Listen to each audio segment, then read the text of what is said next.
I was asking, so I added him. Okay, so we can start now. Assalamu alaikum, everyone. So how was everyone's homework yesterday? Was everyone able to finish the homework for social studies? Yes, Bahauddin, Yes, were you able to finish the 2 questions I sent you for social studies yesterday? I think I already know the answers to them. Okay, so what was the answer to the first question, which was, let me just pull it out. Okay, we will discuss that in social studies. So let me just open first English. So we did yesterday an essay about Matilda. I think Mehdi did not submit. So Mehdi, if you can please send me your essay in the chat. Okay, and Aya grade 7 is not here, so I won't be able to mark her. So let's start with writing about literature and analyzing. Okay, so let me share my screen.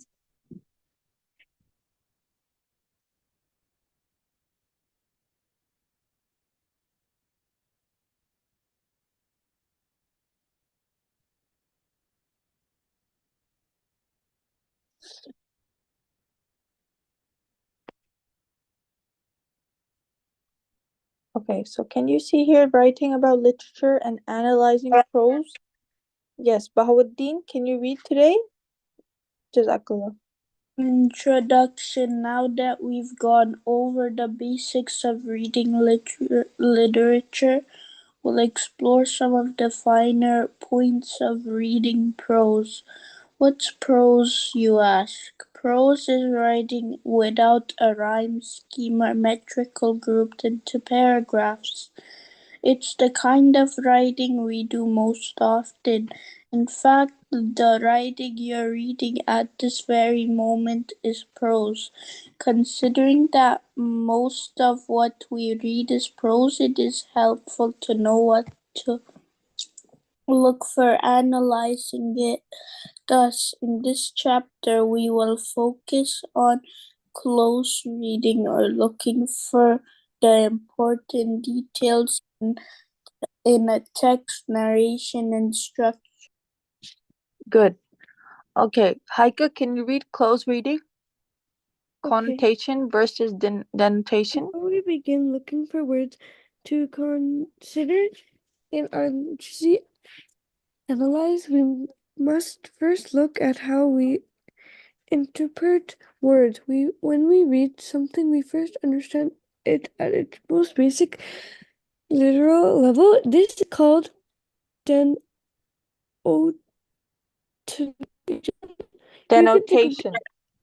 denotation of a word is its dictionary definition. For instance, when you read the word cow, you think of a four-legged Herbivorous. mammal. However, every word carries a connotation as well as a nation. Nation is the non-literal meaning we associate with words. To continue our example, cow might connotate farmlands, the countryside, or a glass of fresh milk. Glass of fresh milk. Yeah. Okay, so we have denotation, and which is like based on the dictionary, right? Level, like the basic level, and connotation, which is like it's what's its meaning, right? And connotation is like not the exact meaning, but it's like what's the role of like animal, cow, for example. Like what is its role? It's farm life and countryside, and cow is responsible for a glass of milk, right? So it's like that context, like the exact of the word cow. So cow would be definition of cow would be like a herbivorous animal, which is the denotation, like it's a mammal and it has 4 legs, right? That's like denotation. And the connotation is It's like the meaning, not the exact meaning, but it's like what's the role, of the animal, right? It's responsible for the farm life and milk, right? So this is the role, okay? Here are a few examples of connotations and their possible denotations. So we have George Washington is the word, denotation is he was the first US president. Connotation is more detailed, so it's never told a lie, cut down a cherry tree, wooden teeth, crossed the Delaware. So it's like what he did, right? He never told a lie.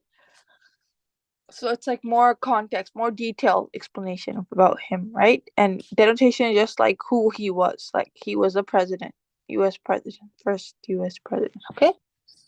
It's like to the point. Rose, okay, so denotation would be it's a flower. But then what does it represent? It means it's love, affection, romance, beauty, color, red. This is all its attributes, right? That comes with it. So New York City is a major US city. Okay, that's what the definition of it is. Denotation is. And the crowd is center of art, culture, nightlife, traffic, Statue of Liberty is its, details. So Statue of Liberty is like, a statue. Does anyone know about the Statue of Liberty? It's in, Yes, yes. What is the representation of the Statue of Liberty?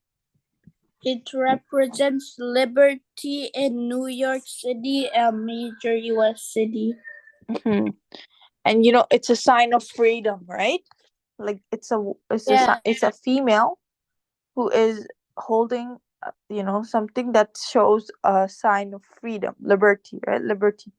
Do you know when this was given? It was given to the US by France when the France was like, US, and US finally gained independence, right? Right? So France gave a gift to the US, right? Before like after. So France gave a gift to the US as a sign of their freedom, right? And the word liberty comes from the word liberta, which is a French word, and it's a French word that means freedom. And it was in the 200 BC century, which was very long time ago. Like it was given to Rome. The Romans were ruling, right? So the Romans, they had a lot of like goddesses. They believed in like a lot of these mythological things, and they had like a goddess who was named Liberta, right? She was given like she was as a sign of freedom. On the coins, on everything, they have a sign of like someone hold like a woman holding like what in the Statue of Liberty, she's holding something which shows a sign of freedom. It's not only on the Statue of Liberty, it's like on coins and carved, you know others. There's a lot of like monuments, in if you go in parts of the world that have a woman holding something in her hand, and there's a statue that represents freedom. Okay, does that make sense? Okay,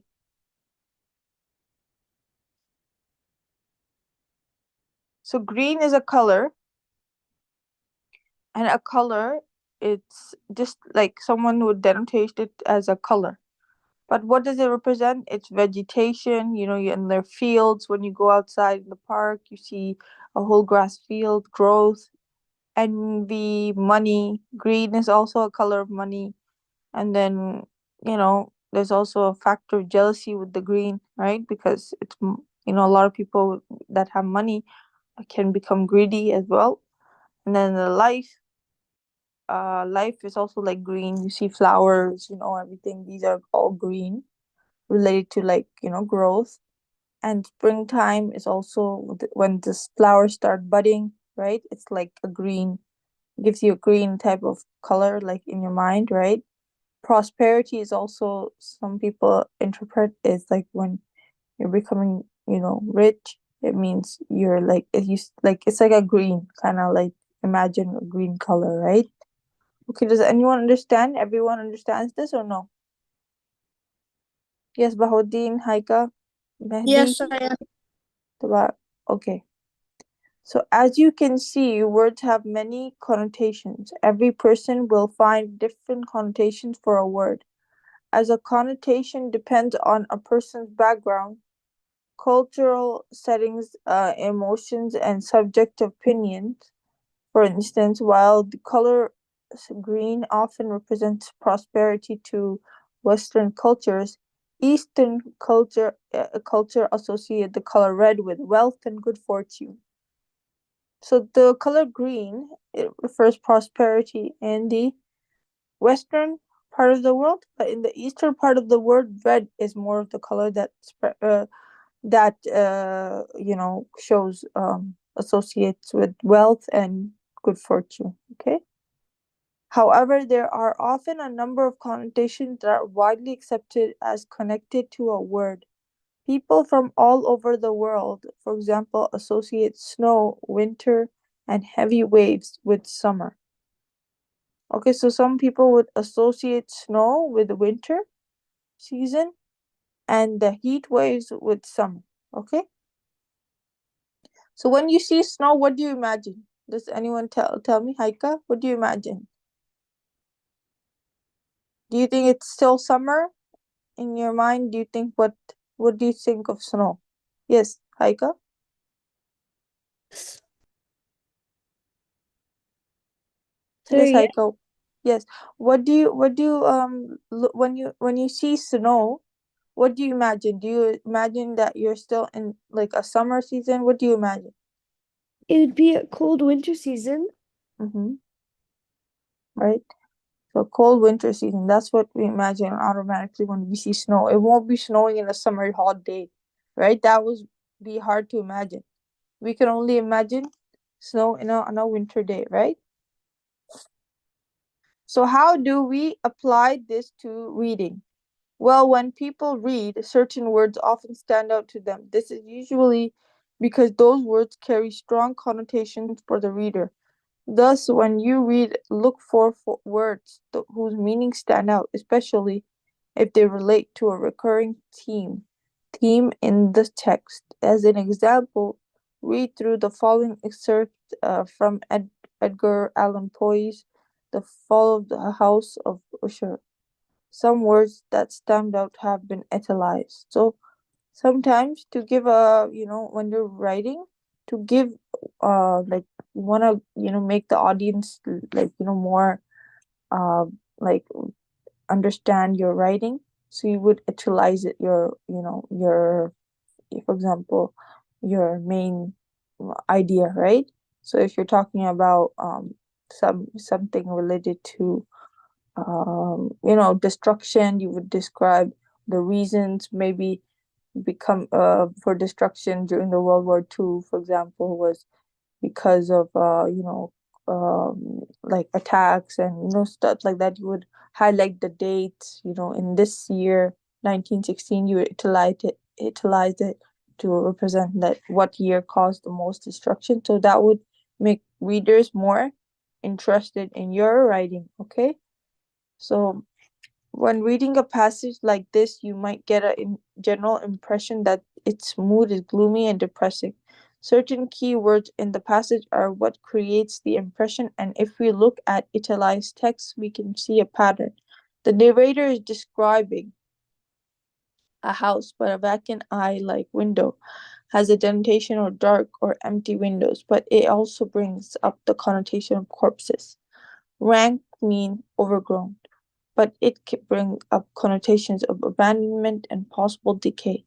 Continue looking at connotations behind each word and see if you can detect any patterns.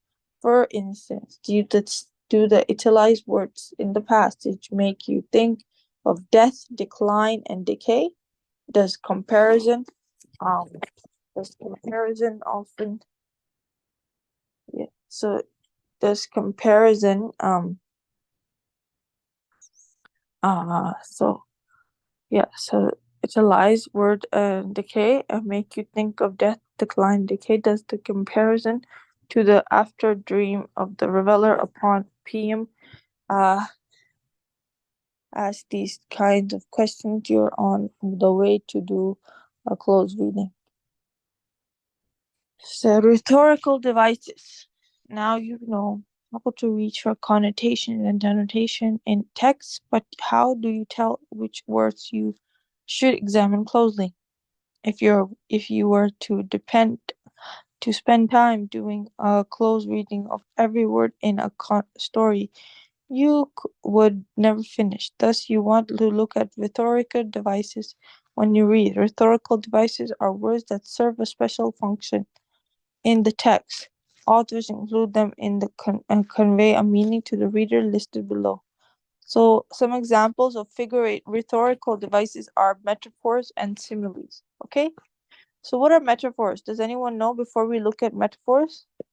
Yes, Haika, Bahauddin, can you tell me? Do you remember what similes are? Yes, Bahauddin.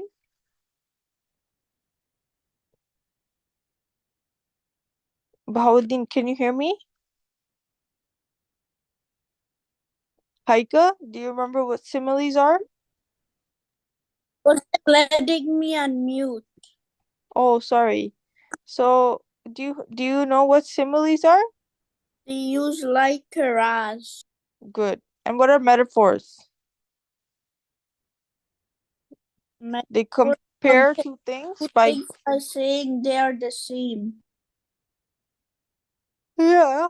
Uh, but it's also like giving them more image. Like if you see metaphor, you're like you're beautiful right, and you say like you give a color, like more color descriptive, the blue color of the flower, you would say, giving it more like representation, right? So for example, let's see, you're comparing, right? The blue color of the flower was the same as the blue table, right? Or something like that. Okay. So like let's see. Metaphor is a Great Dane in is a vacuum. My Great Dane is a vacuum. So you're making it like sound like it's not real, right? Like you never have a person like a vacuum, right? Vacuum is like a thing, right? So like you're comparing like two different things, right? Like comparing a non-living thing to a living thing. Make sense? She is a cheetah. So cheetah is an animal, okay? And a human cannot look like cannot be a cheetah. That's a metaphoric language. Like you're trying to compare a human characteristic to an animal, right? So that's like not really true. It doesn't have to be true, but that's how they write it. And if you're describing it in a form of simile, she runs as fast as you would add as or like a cheetah. She runs fast like a cheetah. Or you can say she runs fast as a cheetah, right? You're adding like or as. Make sense? So you're comparing using in similes, you're comparing the word like and as, and in a metaphor, you're explaining it like you're comparing two different things. Like you can describe a non-living thing to a human, right? Or an animal to a human, right? Makes sense? So what would I say? Like Haika is slow as a turtle. That would be a Haika. What would that be? A simile or a metaphor? Sorry? If I would say Haika is slow as a turtle, okay, or I would say anyone's name, like teacher is Aisha is slow as a turtle. What does that mean? What am I saying? Is it a simile or metaphor? A simile? Yeah, because you're adding the word as, right? And you're gonna say, oh, she smelled beautiful as a flower. Is that what? Yes. Simile. Yeah. Okay. And she her purse looked like the shape of a rabbit. So the her purse looked like a shape of a rabbit. So what is that? Bahauddin? Her purse Yes, looked her purse looked like a shape of a rabbit. Or her simile, purse looked like a rabbit. simile, Yeah, good. And let me give it a she runs like a lion. simile, Okay. Oh, good. And she is a lion. So Anna is a lion. What is metaphor, that? metaphor, Metaphor. Right, good. So her dress is a her dress is a rabbit. Yes.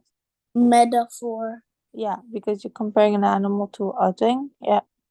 Okay. Good. Okay, repetition. So repetition, can you read Bahauddin? repetition is another powerful rhetorical device. When you read, you should always keep your eyes open for repeated words and phrases. This can be tricky as sometimes the repeated words appear close together and other times they're spread out in a text as a motif. For instance, in F. Scott Fitzgerald's The Great Gatsby, a green light is mentioned repeatedly. However, these references are spread throughout the text, never appearing more than once or twice per chapter. Therefore, you will need to keep your eyes open for repetition while reading a story. If you see a word or phrases appear more than once, make a note of it. It is likely that the author included the repetition intentionally. Mhm. Okay, imagery. Haika, can you read imagery? Yes. Yes, can you Imagery read? is language that makes and apply to the senses. It can apply to any of the five senses or a combination of multi-senses. Although imagery often comes in phrases or complete sentences, a word can evoke senses. Here are some examples. Okay, so this is example. Okay, touch. There's five senses of smell. So can anyone describe them? Touch, right? Smelling. So you can touch. Humans we can touch, right? Objects, right? And things. So and then we also can smell. Okay, we have a sense of smelling. Like it's very rare to see people who do not cannot smell, but usually you can smell. Like you can smell something safe, dangerous, like smoke. You can smell it, right? You can smell like you can smell garbage. You can smell perfume. You could see the difference, right, in the smelling. So you can smell, taste. You can taste something.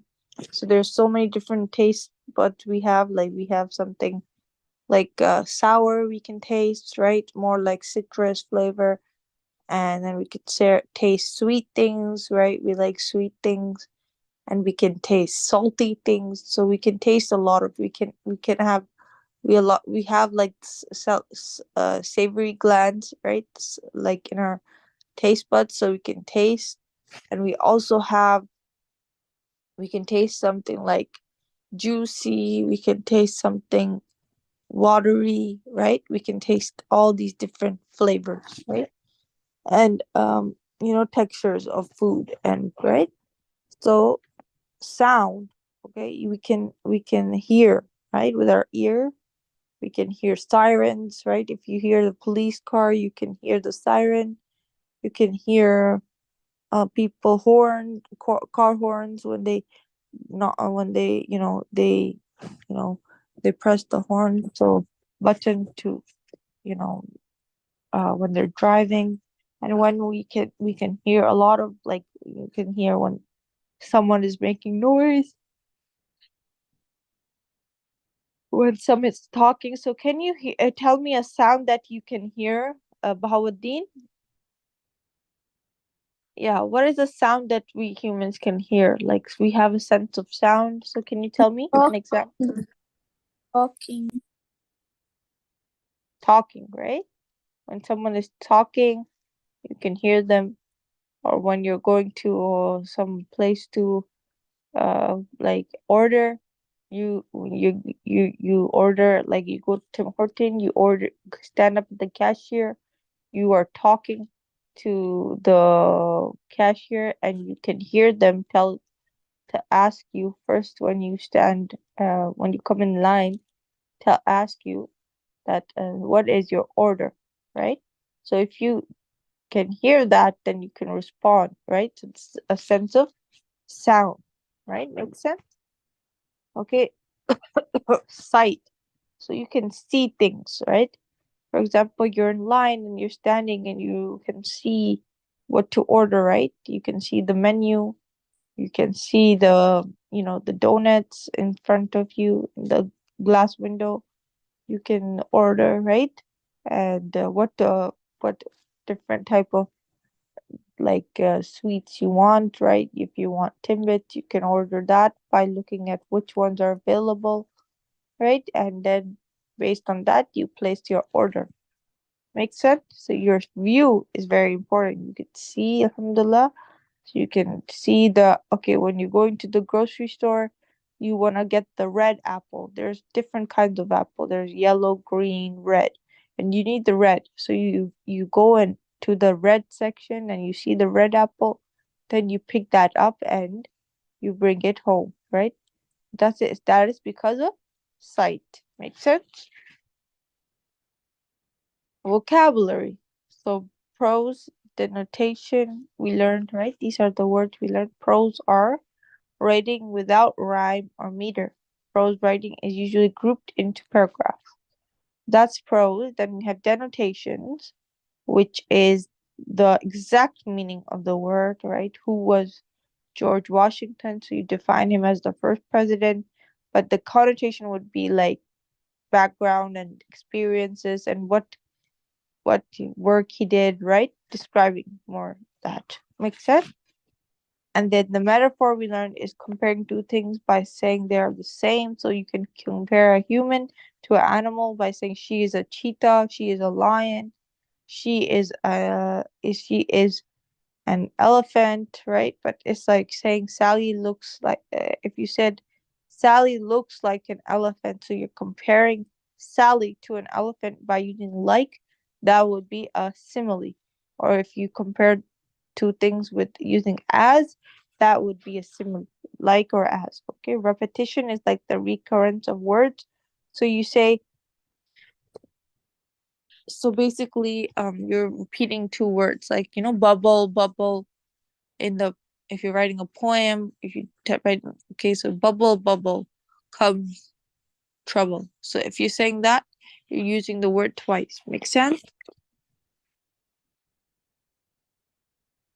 Everyone understands? Yes. Haiga, Bahauddin, Yes. Mahdi. Yeah, okay. So now we can move to narration. Okay, before I move to narration, we have a couple I think left, because we can do the exercise, okay, after a little bit of what we talk about narration. So narration can be in different forms, right? You first have to have a narrator who is narrating the story, who's telling his story. Okay, so in the movie Matilda, we know that who's telling the story, it's Matilda, right? The actor who is morally telling her story, right? And if you have a book that's only individual, it's like, if you read, it's like it only says about the author writing about herself. and it's usually has the word I in it, right? Like I went to Venice and I learned this, and when I learned this language, and when I came back um to my home country, it's describing basically about the writer herself, right? And what's her journey, right? So that can be using I. So it's the person telling the story. Okay, like you as a person are telling, when you're saying my hobby, I'm telling you to write about your hobby. You're gonna be describing in terms of you. I like playing this sport. I like to go, go to visit this country. For example, like to visit Pakistan, and I like the food. I like to eat. My favorite food is biryani, for example. You're just explaining about yourself, right? So it's like you're the narrator. You're telling your story about your hobbies, right? Okay, unreliable narrator. So, and finally, then you have one side is the narrator who's telling a story. The other side is unreliable narrator, which means a narrator that the reader cannot trust to tell the facts of a story correctly or in unbiased.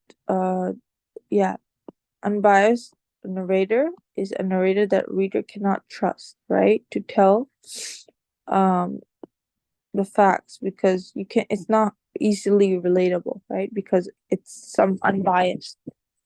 So like there's not really clear on who's the narrator and what his story is. Like sometimes narrators can be anyone, right? Doesn't have to be a positive person. It can be sometimes uh like like a difficult person to relate to, right? That's an unreliable narrator. Okay, points of view. So all prose is written in 1 3 points of view. So you have first person, third person, omniscient, right? So sometimes first person is written in the first meaning. It's usually I, you, and we you're using. Okay. And then in your essay or your prose writing, and then you have third person, limited, and omniscient is basically you do not use I, you, or we. Rather, you use when addressing. So you use third person. So what is it like? As Bill walked home from the store, he could feel the cool spring breeze. So you're talking about Bill more. So narrating about Bill. So that's about someone. The story is telling about someone. That is a third person. Make sense? Okay, narrative organization. The way a story unfolds is important as who tells it. Even though prose is just regular writing, there are many different ways of prose. Some prose is written as short stories, while other prose is written as novels. Each type of prose has its own organizational scheme as well. For instance, some stories are organized into large sections while others are organized into chapters. Some prose is even organized into sections of journal entries or letters between characters. The Cask of Amontillado by Edgar. The thousand injuries of Fortunata I had borne as a best could, um, but when he ventured upon insult, I vowed revenge. So, what do you think this is about? I. So, is this a first person or third person omniscient? Yes, Haika, Bahodin, what do you guys think? Yes? Yeah, when you're I'm Person. reading. Yes, what part? What is it? A narration? Is it first person or third person? The Cask Amon Otilado by Edgar Allan Poe. Can you read a little bit and just First analyze? person. First. It's first person, right? Because it has the word I in it, right? So whenever you're using I, it's not about somebody, it's about yourself. That's first person. Okay, Haika? Okay. Okay, so this is first person. Okay, and now we can write. I can give you an activity to do. So I think this is All right. So I'll go back. I think there was another question.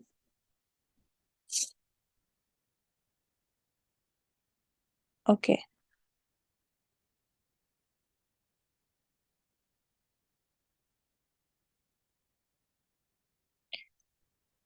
Okay, so let's write. Can you write a narrative essay about your favorite hobby or your hobby? Your hobbies, right? Okay. So you can decide how you want to Okay. write it. You want to, okay, you can describe hobbies. So hobbies is the topic, okay? So if hobbies is the topic, you can describe how you want to describe it. If you want to describe in third person narration, meaning describe someone else's hobbies, like your mom maybe or your other hobbies, you want to describe that. So it's up to you, right? Whoever you know or read about, or you describe the hobbies of a book you read, right? About a person, right? Or the hobbies of anyone. So you can describe your hobbies if you can choose to describe it in first narration, or you want to describe in third party narration. So it's first party is about you, right? And then you can write about third party about some book you read, right? About your friend or someone, you know?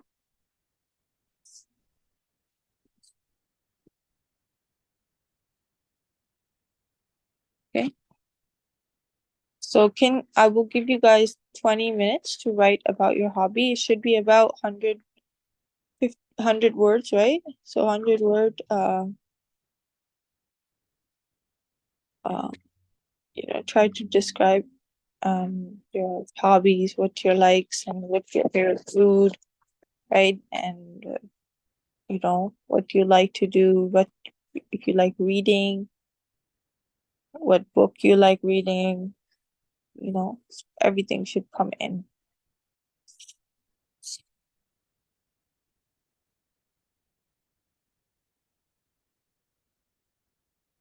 Okay, Tabarak, can you hear me?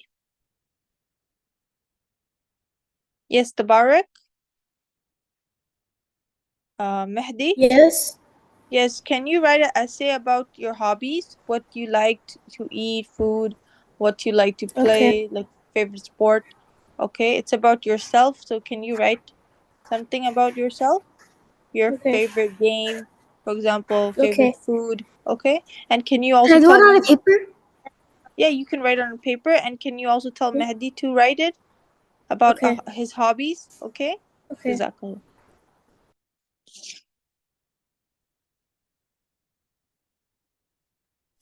How many paragraphs should it be? It can be up to 3 paragraphs, 2 to 3 paragraphs, okay? 5 lines Okay. each. 5 lines each, okay? Okay.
Assalamu alaikum, Aya. Can you write a essay, a narrative essay? Everyone's writing a narrative essay about your favorite hobby or your hobbies. Can you do that, Aya? Yeah. So please write an essay, okay? You guys have 20 minutes. I will be marking it. Please send your essays in the chat. Aya, can you hear me? So narrative essay is about yourself, okay? So you can describe okay, I like playing this soccer, for example.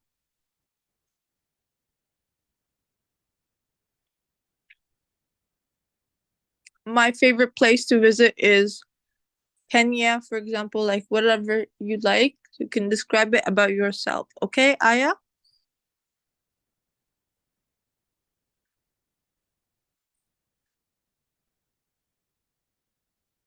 Can you say yes in the chat if you understand, Aya?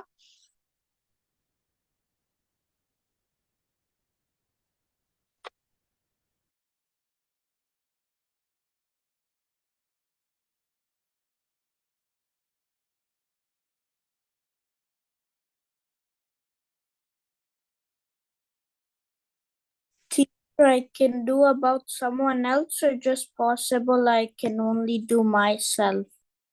No, you can do both. I'm just giving the people easier options to do it about themselves, but if you want to do it about someone else, like your family, friend, their hobbies, maybe you can share that as a third person narration, okay?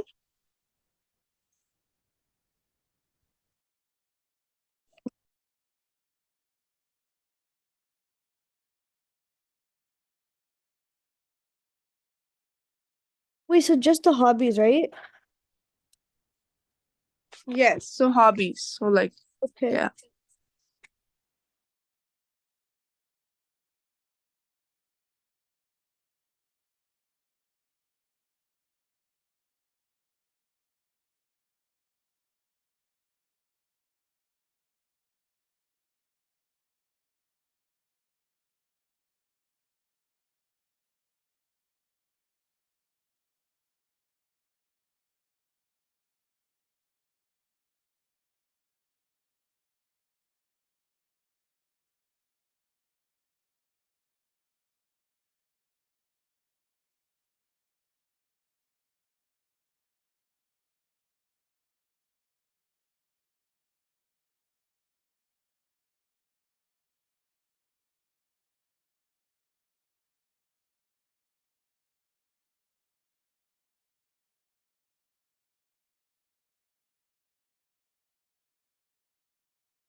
Anyone need help? Everyone is doing good?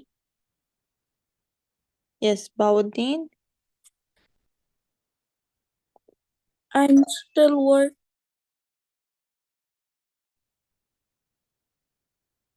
Yes, Bawuddin? Sorry, can't hear you. You need help, anyone? Still working. Okay.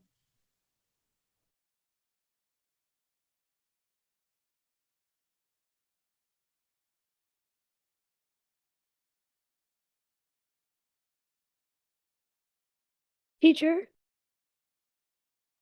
Yes, Haika? I'm not done, but I'm gonna send it to you. Can you like, is that how I'm supposed to write it? Is it good? I'm still gonna write more, but I just Okay. want to good. Yeah, you can send it to me. I can see it. Okay, I sent it.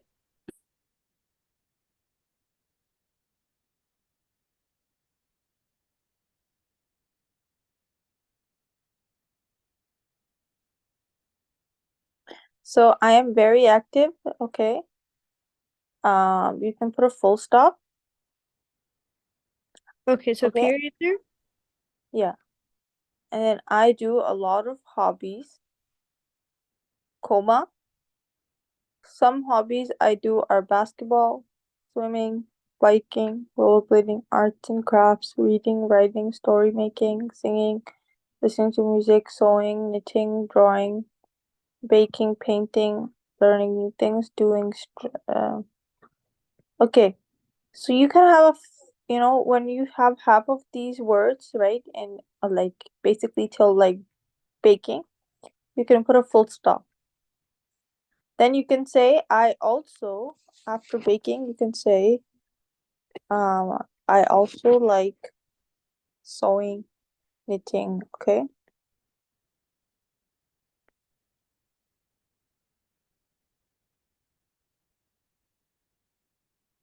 Okay, stopped at baking, and I said I also do painting, and then that. Yeah. So also like so I sent you while you were invited. Okay, and then learning new things, doing stunt tricks such as front flip, cartwheel, and handstand. Okay, etc. is out of the dictionary, so don't add etc. Just Okay. write handstand and put a full stop. Okay.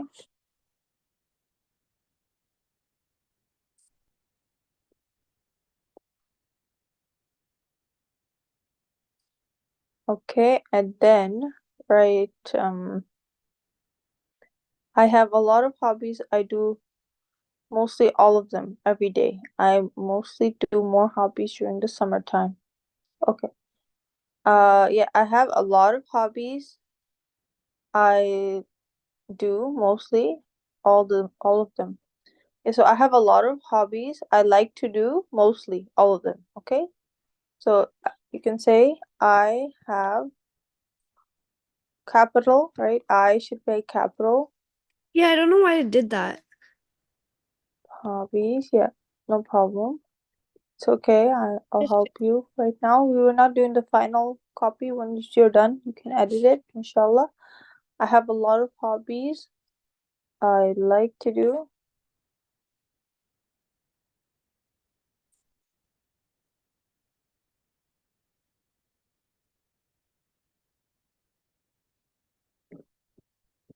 Try mostly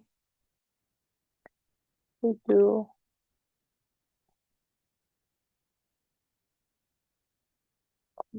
them. Okay, so you can instead of saying have a lot of I have a lot of hobbies and I mostly like to do all of them. You could say I have a lot of hobbies and try mostly to do all of them. Okay, so there you can remove one I because having an I in one sentence two times is not, it's kind of like repetitive. You should avoid that. Just have one I and try to like make like change the word to another word to edit your sentence. And then you can have a full stop all of them every day. I mostly do more hobbies during this. So you can say I like to do most hobbies during summer time? Full stop. Okay. Okay, Heike, you can edit it now. Inshallah. Okay, Bawadin, I'm checking yours, inshallah.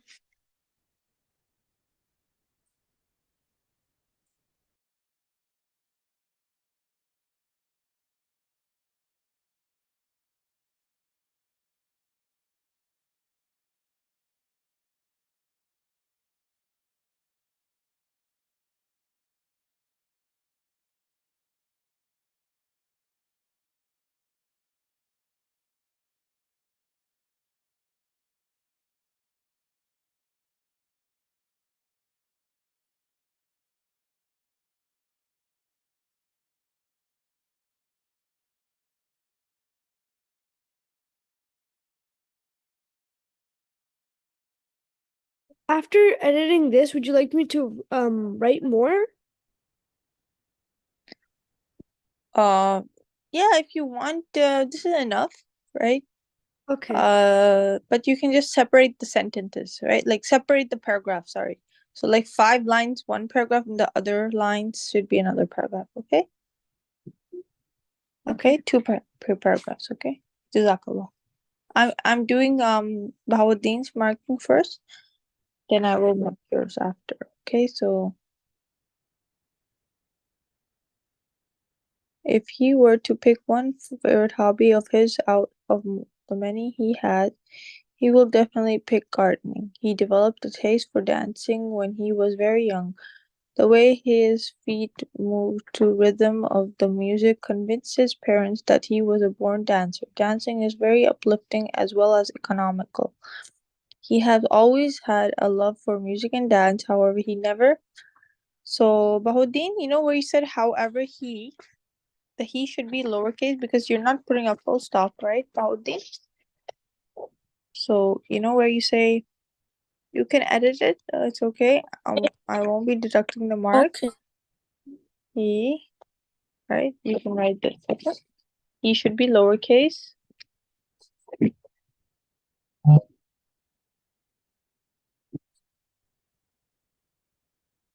Okay.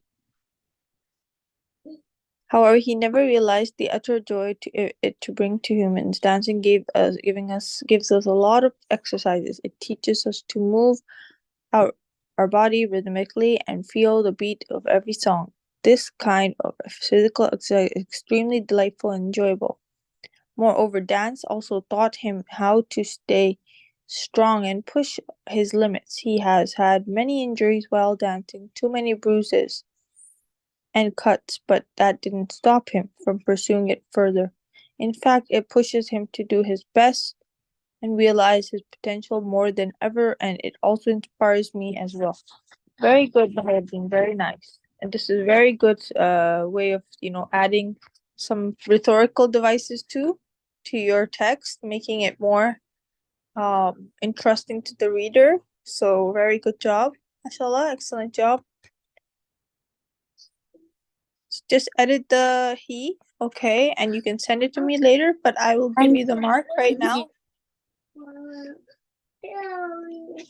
Very good job. Excellent job.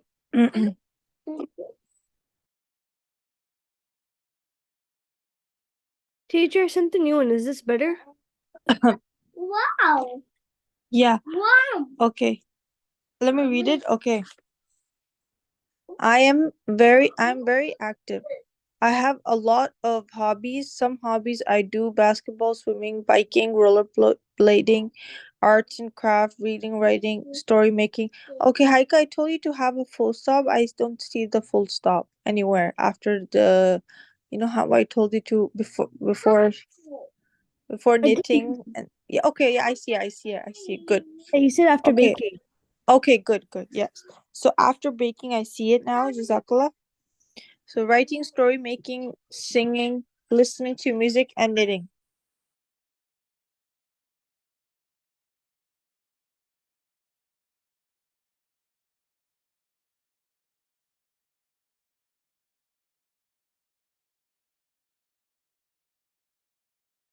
Okay, good. Baking. I also like sewing, painting, party planning, learning new things, doing stunts, tricks such as front flip, cartwheel, and handstand. Good. I have a lot of hobbies and try mostly to do all of them. I like to do most hobbies during the summertime. Very good job. Okay, Haika, good job. Mashallah. Just one thing, when you're writing, it's okay to write I'm, but I would prefer to write more like formal. So I am. Okay, instead of saying I'm, You right? want me to With the change that? Yeah, you can change that. If you Okay. want to send me that copy, I'll give you the mark right now. So it's good. Excellent job. Okay. Keep it up and you can edit it and send it to me.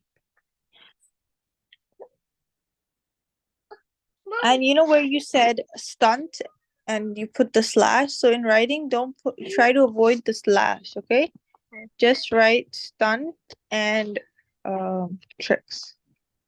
Okay. Okay. So I just need to write that I am in the beginning, right? Yeah, like I am. Right. Yeah, I'm very active. Good. Very good. Okay. Okay. Excellent job.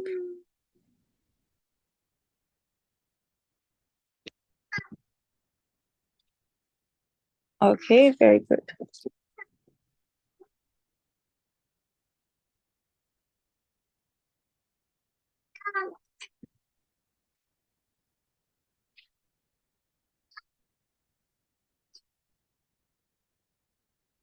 Okay. Anyone else is done? Bahauddin and Haika are done. So if we can do another, we can do math now. Okay. If everyone else is not done, please submit your Tabarak, are you done? Yes. Are you done your essay about your hobbies? Yeah. Okay, can you I read mean, it no, out I'm to me? not done. I just need to write like a few more stuff. Like, can you just give me like 5 minutes? Okay, yeah, sure. Okay, thank you. Okay, so once you're done, let me know, okay? Okay. I am starting grade 7 math because we haven't done maths a long time. I mean, been 2 days. We've been doing the spelling bee and other things, so Okay.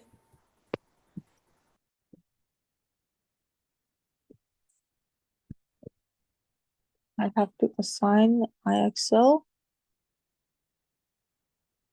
Okay.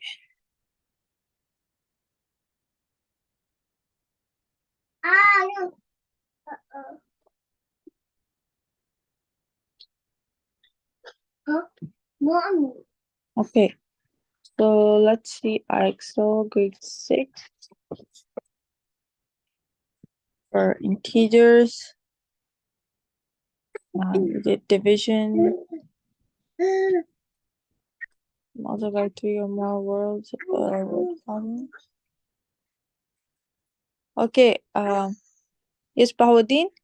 Alana earns $10 an hour babysitting. She babysits 5 hours every day. After babysitting for 7 days, how much money does she earn? Can you tell me the answer? $50. So basically, every 5 hours every day, right? She earns so $50 every day. But they're saying for 7 days, she does the same thing. So you have to also multiply. Sorry? 350. Good. Okay, when Gabby skips rope, she jumps 7 times per minute. Okay, she jumps for 2 minutes each session. So, how many jumps will Gabby do in 9 sessions? So, if there's two, she does how many each per minute? 7 jumps times per minute,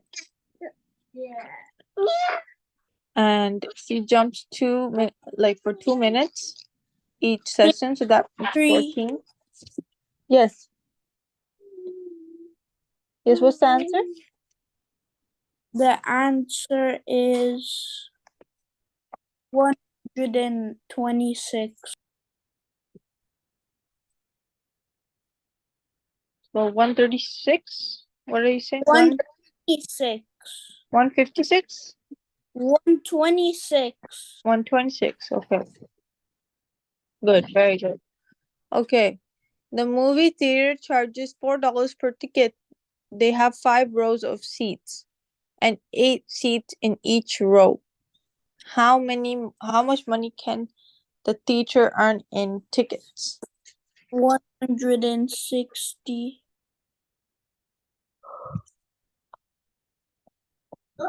Okay, great job. So you can continue finishing the link for the homework, okay? And IXO.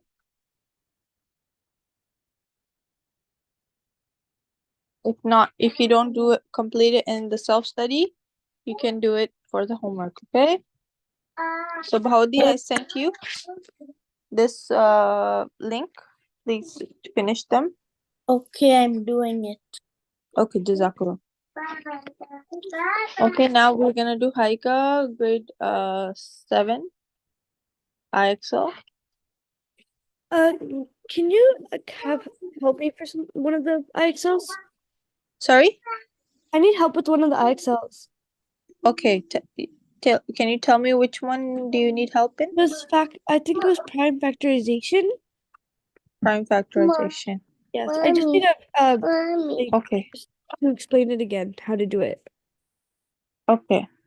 So this one is write the prime factorization of 10. You can use the example of use the exponents when appropriate in the form of least to greatest. So you know that 2 times 5 gives you 10, right? Yes. So basically 2 is being multiplied.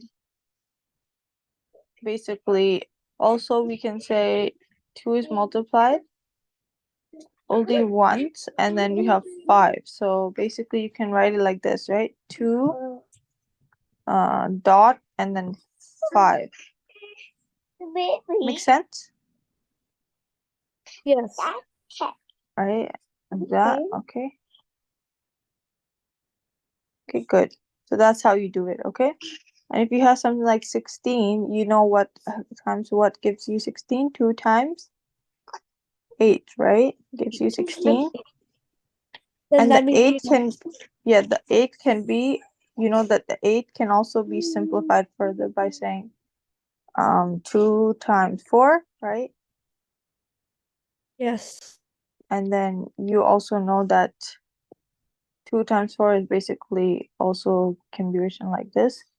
So 2 times bracket 2 times 2 times 2, right? So basically you're saying these are all the 2's now you have, right? How many 2's you have? 4. So basically 2 times, so the 2 you include here, only one, right? And you include 4 on top, right? To mention, right? This, because there's 4 2's. So you say 2 to, sorry, 2 to the power 4. Make sense? Haika? Oh, yes. Okay. So the same thing you do with these ones. Okay, Haika? You Okay, I write got this the smallest one on the front, like the 2, and then if it's 5, you have to write it like that. If because 5 is bigger, you have to write it after the 2. Okay? So now you can do this one. Okay, example. So you can continue the one you have left. Okay, Okay, thank you. no problem.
Okay, Tabarak, have you done your essay?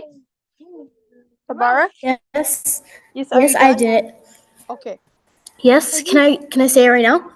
Yeah, send it to me. Jazakallah. I did it like I If, didn't like make it on Google Docs again. okay, no problem. So if you want, you can send it to my email. Is that possible? I don't have an email. Is it fine if I just read it out loud like over here? Like just like Okay, yeah, yesterday? sure. You can read it out to me. Okay. Okay. So the title is like my hobbies. Okay, so my name is Tabarak. My hobbies, I like swimming and I like drawing and sewing and I like shh, and I also like playing with my sister.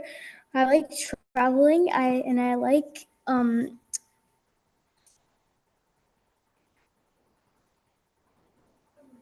sorry, I like designing like stuff. I like baking. I like going out with my mom. I like I like writing. I like Good, very good. Yes, continue. yeah, and I like exercising. That's what I wrote. Mashallah, that's a good one. Okay. I Thank would you. like to elaborate more on but like your interest. Like, yeah, right. If you like, what kind of books you like, if you read a little bit more on that detail. Yeah. But it's okay. Very good, mashallah. Very good attempt. I will give you a 9 out of 10. Okay, Bara? Okay. Thank you. No problem. Just explain more about your detail, like your, like for example, you went like you like reading this book, for example, like the name of the book or something, just to give an example. Okay. Like Harry Potter or something like that. Yeah, whatever book you like to read, right? Just mention Yeah. the. Okay, so do that. Mhm.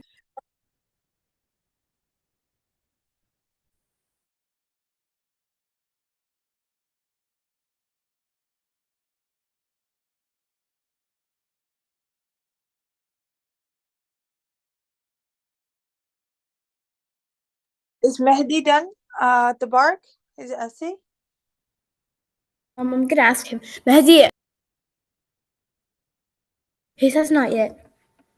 Okay, once he's done, can he please also read it to me? Can you tell him to Okay. turn on his mic? She says,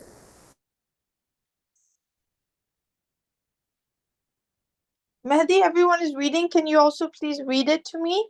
Okay, or at least send it to me. Some form of writing.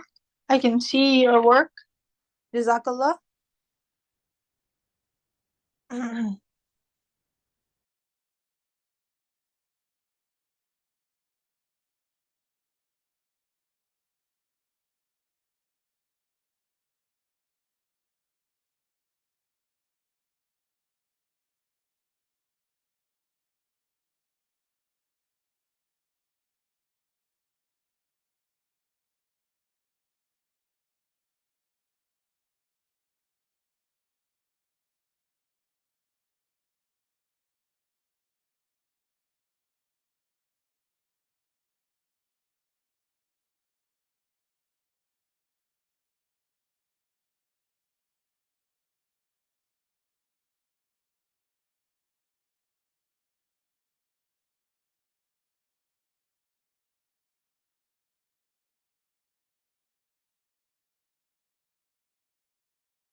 Okay, inshallah, if I can go on break, Mehdi, you still have not sent it to me. So please send it to me. Jazakallah in the chat. And everyone else, everyone in the class can go on break if they're done, inshallah.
Okay, Assalamu alaikum everyone. So we will be starting the class. Science first and then social study.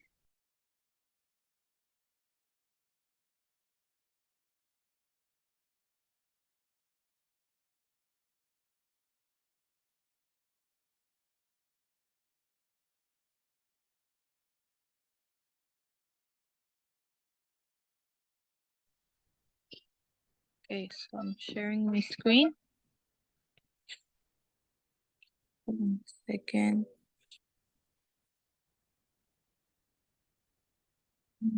Okay.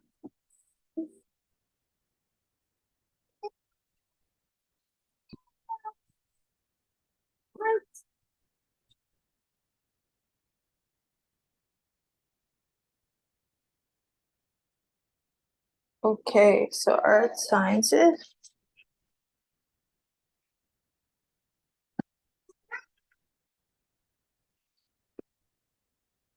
We are doing weather. So we did thunderstorms, cyclones, hurricanes, blizzards. Okay. So can you read this, Haika? Where are the snowiest cities in the world? 4 of the world's top 10 snowy cities are northern Japan, where cold air masses from Asia pick up moisture as they pass over Sea of Japan. The Sea of Sapporo receives an average of 479 centimeters per year and holds a world renowned snow festival every winter. Most of the snowy cities are in North America and lie east of the Great Lakes in New York, Pennsylvania, Quebec. This area receives lake effect snow. If you plan to visit these cities in winter, strap on your snowshoes. Okay. Yes. So this is one of the snowy countries. So Quebec, if you is in Canada, right? Pennsylvania in America, New York, America, right? These are the snowiest cities. Okay, of the North America. So Canada also comes in the in the continent of North America. So that's why together we are called North Americans, right? Because we are part of the continent. Mexico is also part of North America. So these countries come in North America. Okay, winter storms. So Bahauddin, can you read? Winter storms, like hurricanes, winter storms develop from cyclones. But in the case of winter storms, the cyclones form at higher latitudes. North America cyclones often form when the jet stream dips south in the winter. This lets dry polar air pour south at the same time. Warm, moist air from the Gulf of Mexico flows north. When the two air masses meet, the difference in temperature and pressure cause strong winds and heavy precipitation. Blizzards and lake effect snowstorms are two types of winter storms that occur in the US. Okay, good. Okay, blizzards. So a blizzard is a snowstorm that forms that it has high winds. To be called a blizzard, a storm must have winds greater than 56 kilometers, 35 miles per hour, and visibly a 1/4 or less because of wind-blown snow. So blizzards are dangerous storms. The wind may blow the snow into deep drifts, along with the poor visibility. The snow drifts make driving risky. The wind also makes cold temperatures more dangerous. The greater the wind speed, the higher the wind chill. Wind chill is what the temperature feels like when the wind is taken into account. It depends on air temperature and wind speed.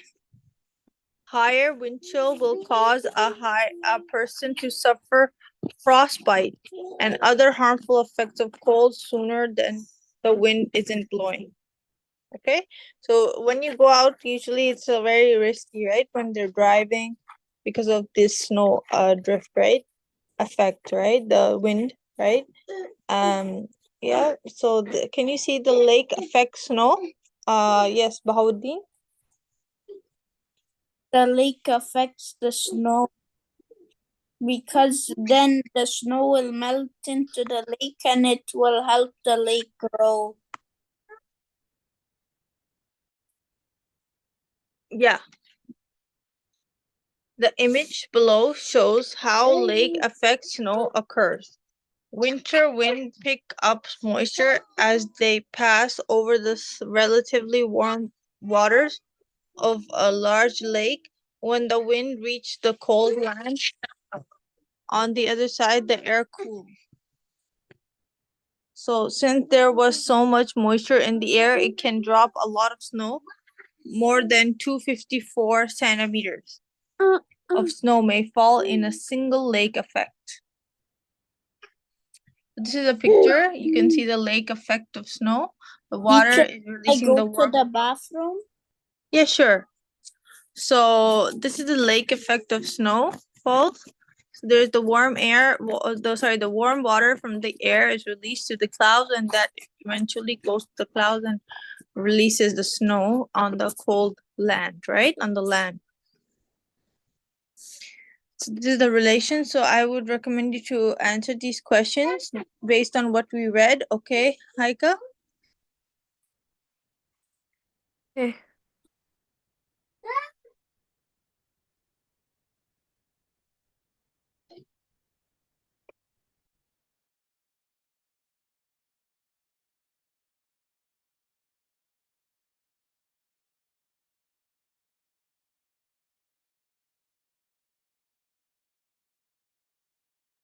So Haika, these are two questions. I will give you 10 to 12 minutes to answer them. I will also send you the link so you can refer to the notes. Okay.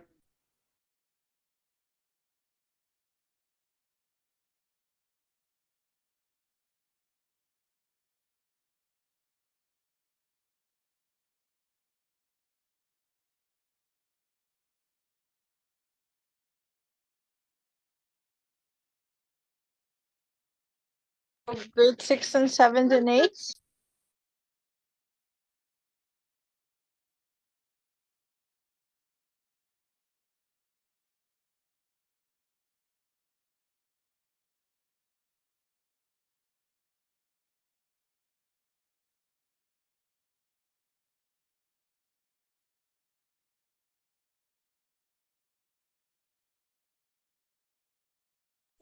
So grade 6, 7 and 8, please start working on the questions I sent you in the chat. Okay, Jazakallah.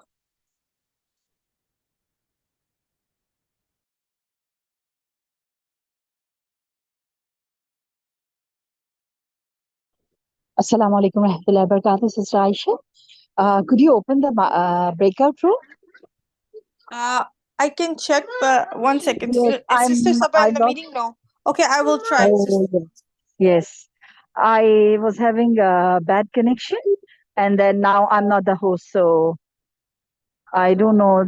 Only the host can do it. Is that right? Yeah, I can't do it from this device. I had. I know. Okay, no worries, no worries. I I shared the Fazad health report cards. Please, could you send me the grade name and the names because I don't have them on my list. So, inshallah, Jazakallah khairan. Let me check with Saba.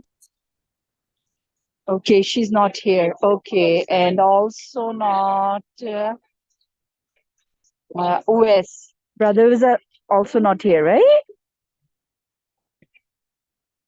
Yeah, the brother is not here, Okay, they but both. Sister Saba can join in if you let her I know. Maybe I'll guess call her they to. might be in the breakout room then because it's 11:10. I asked them to complete their work.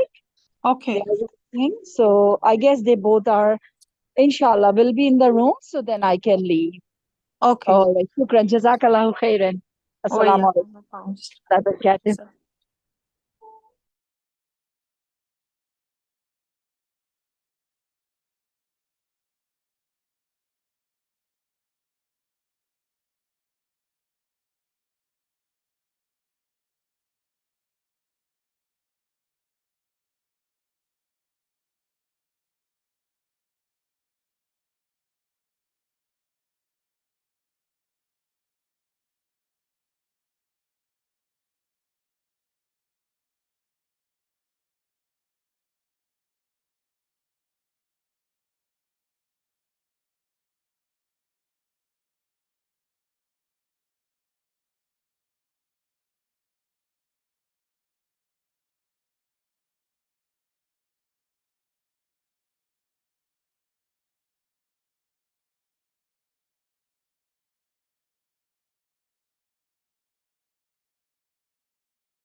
Okay, Haika, once you're done, please let me know. Inshallah, Bahauddin, work on the questions.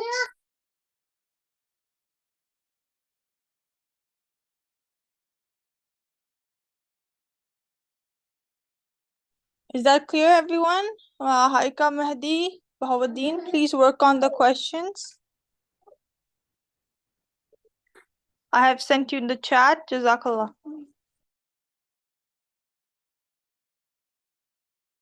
I am waiting for your answers, okay? Today I want to see your answers. Even though yesterday I gave you the homework, but I did not check your answers. So can you send me the today's answers, okay?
Yes, Haika, are you done? One question at least answering?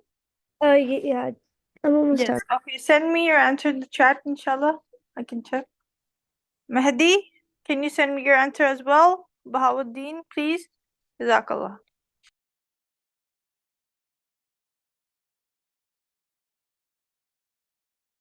Tabarak, can you hear me? Yes. Yes, please send you. I sent you the in the chat. So science questions, please answer them. Okay. And you know you can. I also send you the link of the notes. So Yeah, I'm you opening read it the right now. notes and answer the question. Okay. Okay. Okay, Jazakallah. Okay, Haika already answered the question. Good job.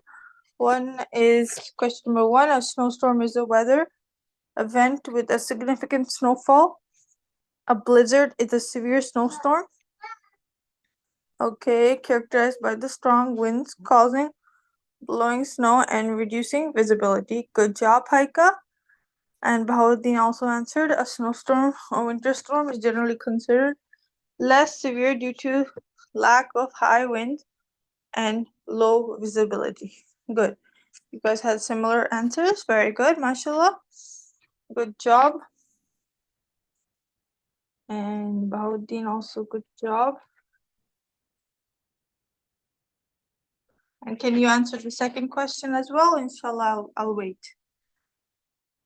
Okay, question number two, Haika answered. A blizzard forms when cold air is below warm air and causing a heavy snowfall, strong winds, and low visibility for an extended period, typically 3 hours or more. Very good, Haika. Good answer, mashallah. And Bahauddin also answered, humidity is high and the air is moving quickly, creating heavy winds. Okay. Also good answer. Okay, good job, both of you guys.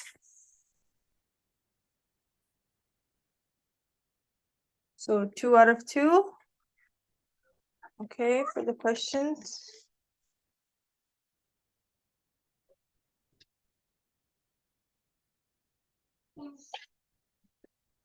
Okay, everyone else, please answer the questions. I'm waiting for your answers. Okay, meanwhile, we can start the next lesson of social studies. Let me share my screen.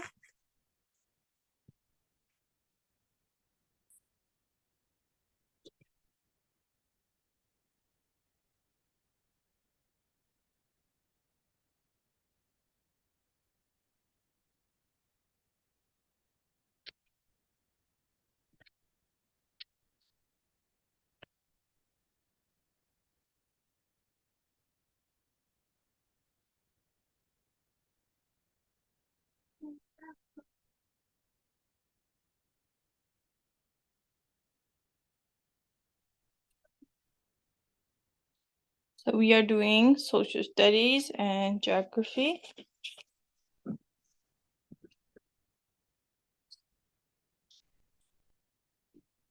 I have done Africa, South Asia. We were starting the East Asia. So we did the first introducing the Riam. Now we're doing the modern China.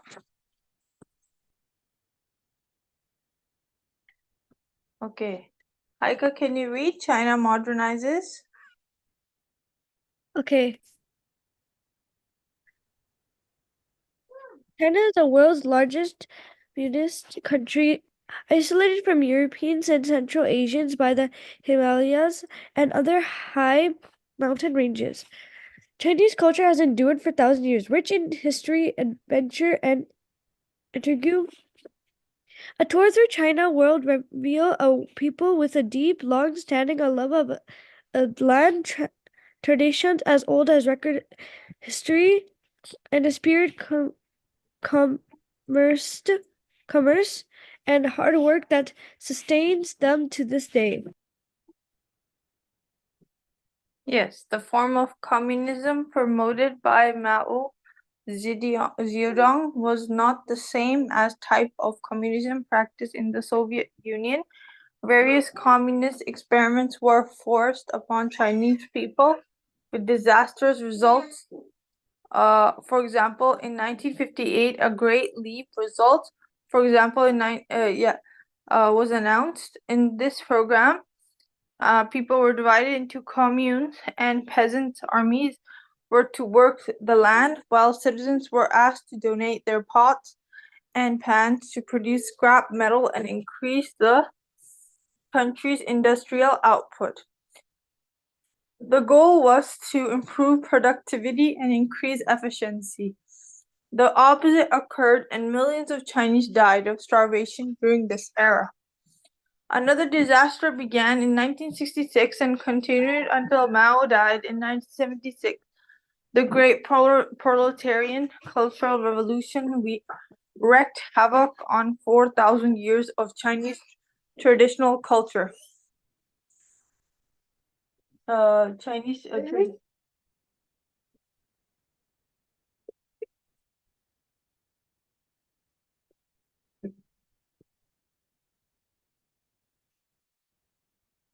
Traditional Chinese culture.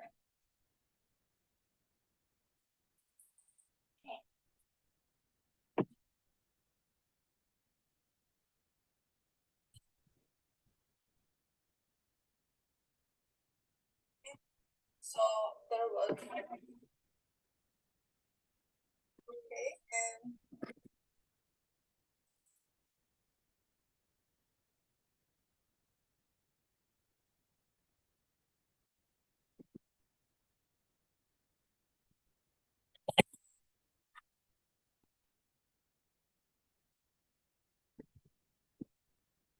as China was experiencing its disastrous experiment with communism, the core economic areas of the world were advancing with commercial technology and high-tech electronics and sending rockets to the moon. When China lagged behind in its industrial activities and became a country based on agriculture, a visit to China by U.S. President Richard Nixon in 1972 signaled the opening of diplomatic relations with the United States and was also viewed as a Cold Air war. Okay, move against the Soviet Union. The Chinese Communist Party was to institute a planned economy, sometimes called a command economy. Stand in marked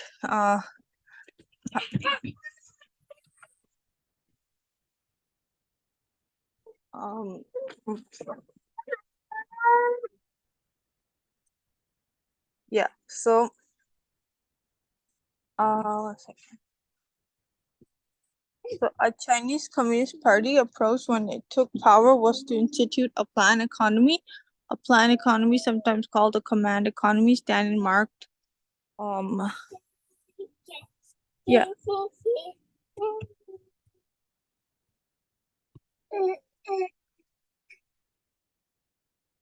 Yeah. In a planned economy, the government controls all aspects of the economy, including what goods and products should be produced, how much of each should be produced, and how much products will be sold or distributed, and for what, if any, price should have jobs, and what jobs they should have, how much people will be paid, and all the other decisions. Okay, so this is planned economy. And then the planned economy, businesses are nationalized. That is based on own. That is business are owned by the government, rather than by any private entity. By contrast, okay, um,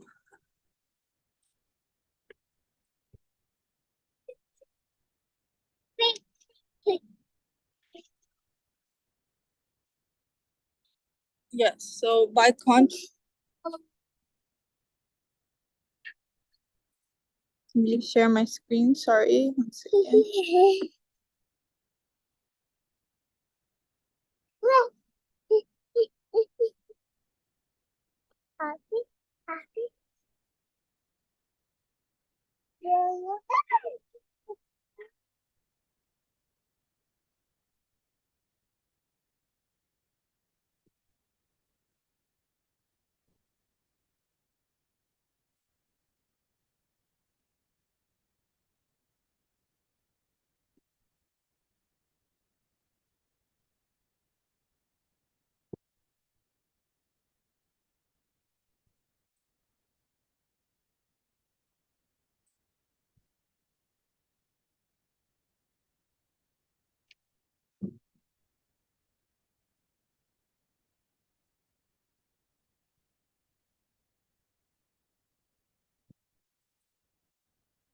Okay. In a planned economy, businesses are nationalized.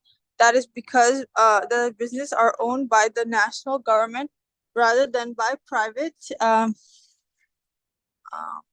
by rather than by private entity. By contrast, in a market economy, businesses are privately owned, and most decisions are driven by consumer and investor behavior.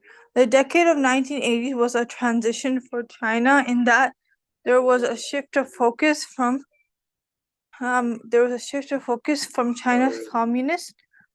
um uh communist economy to a more market oriented economy. Okay. Uh uh Market-oriented economy. The economic collapse of Soviet Union in the early 1990s coincided with the opening of China to trade with the West. In 1992, China announced that it would transition to a socialist market economy, a hybrid of a communist planned economy and a market economy. A series of statements by China's political leaders suggested that in order for China to enjoy a more mature form of socialism, greater national wealth was needed. They further indicated that socialism and poverty should not be considered synonymous, and that the country was ready to turn its attention to the increasing the wealth and quality of life of its citizens. During the next decade, China experienced enormous growth in its economy. At the beginning of the century, China was ranked in the top 5 of the world's largest trading nations. Okay, so China was known for its trading. Okay, and we can read more about right China's relations with different parts like of trading in the world. Okay, so there's 4 of China's cities have governance structure that are roughly on par with the provinces. So the directly controlled municipalities of Beijing, Tianjin, Shanghai, and Chongqing, and encompass large geographic areas well beyond the city limits, including towns, villages, and rural areas. The two SARs of China are Hong Kong and Macau. Hong Kong was part of the British Empire and a later British protectorate until its governance reverted to China. In 1997, known as informally under Chinese law, one country, two systems, Hong Kong and Macau are guaranteed a great degree of autonomy for at least 50 years. After transfer of Britain to China, China is responsible for defense and some portions of foreign affairs, while Hong Kong and Macau are responsible for most other matters of state, including their legal systems, law enforcement, immigration laws, monetary systems, custom policies, and others. So this is part of the government. Okay, so then the people population. Okay, with the 40,000 years of culture to build on, China continues to press forward into the 21st century. In 2010, China had more people than any other country in the world, about 1.33 billion. Most of its people lived in China proper in the eastern regions of the country. China proper has had the best agriculture lands in country, with the most fertile basins, river basins, and the most moderate climates. So for perspective, China had 1 billion more people than United States. Okay, so even more population than the United States, with most of those people living in the southeastern portion of China. During Mao's time, there was a little concern for population growth, but in recent decades, China has implemented measures to deal with its teeming population. The government of China has taken the responsibility to address its growing population and the country's ability to provide for the needs of the additional populace. In 1978, China implemented the one-child policy only statute limiting family size to one child. The policy allows for exemptions under certain conditions. Couples living in rural areas and people in minority status are two examples of exempt conditions and may be permitted more than one child, especially if the first child is a girl. Peripheral administrative regions like Macau and Hong Kong are exempt. The one-child policy was implemented in an attempt to address environmental, economic, and social issues related to population growth. This policy has helped reduce China's potential population by hundreds of millions of people. But the controversial policy has not been easy to implement or make effect. There are growing concerns regarding the policy's negative impact on society. In response to the one-child-only policy, there have been reports of female infanticide and higher number of abortions. However, surveys taken by independent agencies indicate that about 3/4 of China's population supports it. Economic incentives pressure families to abide by one-child policy. Government benefit and social programs offer incentives that may be lost if couples have more than one child. Enforcement of the policy has been left to the provincial authorities with varying levels of success. Parents eager to have a boy to carry on the family might abort a female baby, though now illegal. The use of ultrasound equipment to determine the gender of a fetus is widespread. Some provinces in China have severe shortage of women because of the policy. Men in provinces where women are scarce may have to migrate to find a wife. In China, there are many boys more than girls. There are more boys than girls. The ratio averages more than 10% more boys than girls, with some provinces reaching more than 25%. This imbalance creates cultural issues that may have a negative impact on traditional society. Conventional society is challenged when there are a large number of unmarried young men in an area that may not have adequate employment opportunity for them and available women for potential marriage. More than 50% of China's population lived in rural areas, meaning there is potential for high levels of rural or to urban migration. The core industrial cities located in China proper attract migrants in periphery to core migration patterns. China hopes that this urbanization and industrial activity will also support its population control method and fuel the industrial labor base. China's urbanization increased at an unprecedented rate for 17% in 1978 to 47% in 2010. This rural and urban shift has become one of the largest one of the largest human population, right? So human history, and still continues. Many workers shift to hold temporary employment in the cities to return to their families in the countryside between jobs. Ethnic groups. Han Chinese is the largest ethnic group in China with about 90% of country's population. Some of the largest minority groups including Zhang Tai in the South, Manchu in the northeast, Mongolian in the north central region, Uyghur in the western China, and Tibetan in Tibet. Although many other minority groups exist, the main language in China, Mandarin, is spoken in different ways in different parts of the country, particularly in the north and the south. The number of languages in China roughly corresponds to the number of ethnic groups in China. In western China, where the percentage of Han Chinese is quite low, most of the population is Uyghur, a group that intends to be Muslim. There are also Kazakhs, Kyrgyz, and Tajiks from Central Asia, who are also predominantly Muslim. In 2010, the precise number of Muslims in China was not known, but government reports indicate that were about 21 million. Other reports indicate that there may be 3 times that many. Minority groups like Uyghurs have often experienced discrimination by Chinese governments, which have taken measures to marginalize minority. Okay, this is a temple of the fleeing blessings. So this is how it looks like. As a Chinese community, there is no official religion in China nor any support by the Chinese government before communism.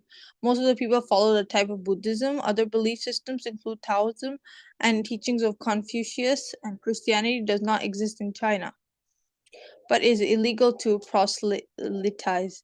Despite the Christian population in China has grown rapidly in recent decades, the exact number is unknown. By the CIA fact estimates 3 to 4% of the population, or somewhere between 39 and 52 million adherents. So this is the economic summary. In the past 2 decades, China has shifted its economy from a closed system with a centrally planned, government-controlled market to one with more open trade and flexible production structure. These economic reforms have allowed capitalistic tendencies, to drive production, have promoted increased involvement in private enterprise, and have increased international investment in the Chinese economy. China has phased out collective farms and has increased agricultural production. The approach to free enterprise and international trade and investment has become more open. And open trade and interactions with global community have allowed China to catch up with the rest of the world in terms of information and computer communication technology. Computer and internet use in China has opened up many sectors to new opportunities and employment possibilities.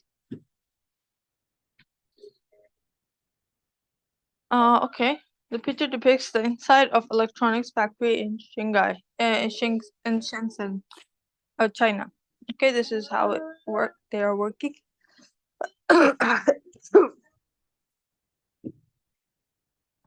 So there's some geopolitics. The political environment of China cannot be separated from its geography. To understand the larger political picture of China's position in the world, one has to understand China's geography. In terms of its land, China is a large country. It includes an immense peripheral region surrounding China's proper, consisting of minority populations and buffer states. The core of China is the Han Chinese heartland, in China proper. This is where most of the population lives and where the best agricultural land for the food production is located. The surrounding periphery consists of autonomous regions with minority population including Tibet, Western China, Inner Mongolia, Northwestern China. Tibet is a buffer state between China and India. High mountains provide a buffer between India and Tibet. Nepal, Bhutan, and Kashmir are also buffer states between China and South Asia. High mountain ranges extend all along the China's western border. So this is about the China's mountain ranges in the different parts that are surrounding with different countries like Nepal, India, Pakistan, Kashmir, right? So key takeaways: China has embarked on a number of serious transitions since Communist Republic declared in 1949. Since that time, the country has shifted from a command economy to a market economy and opened up a trade to the West. This has opened up more opportunities for Chinese people as well.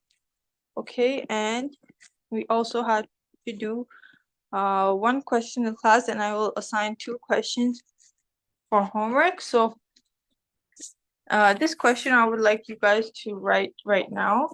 What are the main ethnic groups, languages, and religions in China? So you have like 10 minutes to answer. Okay. Okay, so I'm sharing it with everyone in class. Okay, so please answer the question, and I'm also gonna share the link of the page.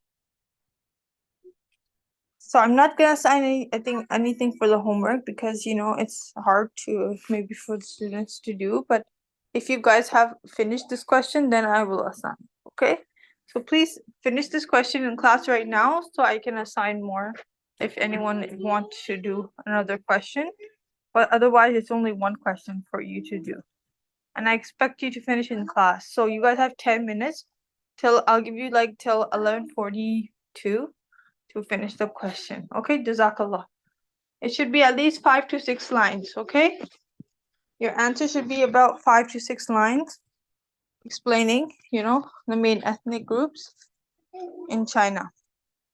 Is that clear? Everyone understands what to do? Yes, Bahawuddin, Haika? Yeah. Please answer the question in the chat. Jazakallah. Mehdi, Tabarak, is that clear? Can you answer the question in the chat? Yes, Tabarak? Teacher, what's called? I'm trying to answer it, but I'm just reading it, I'm trying to understand because I don't really understand it that much. Okay, which question are you trying to ask about? The On hurricane number one, ones? the snow thingy and all of them. I don't understand. Snowstorm one? Okay, so you can answer, okay, that the snowstorm, one of the students has answered that is generally considered less severe due to the lack of winds and low visibility. Okay, so basically, when you have a storm, you have low visibility because it's a risk to travel out like in Okay, your how do I car. answer it? How do I answer it? Where does it So say basically, answer the just question? say it's snowstorm is considered less severe due to the lack of high winds. Okay. Okay. Where do I say it? In the chat or where? Yeah, in the chat. Okay. Oh, okay. Okay.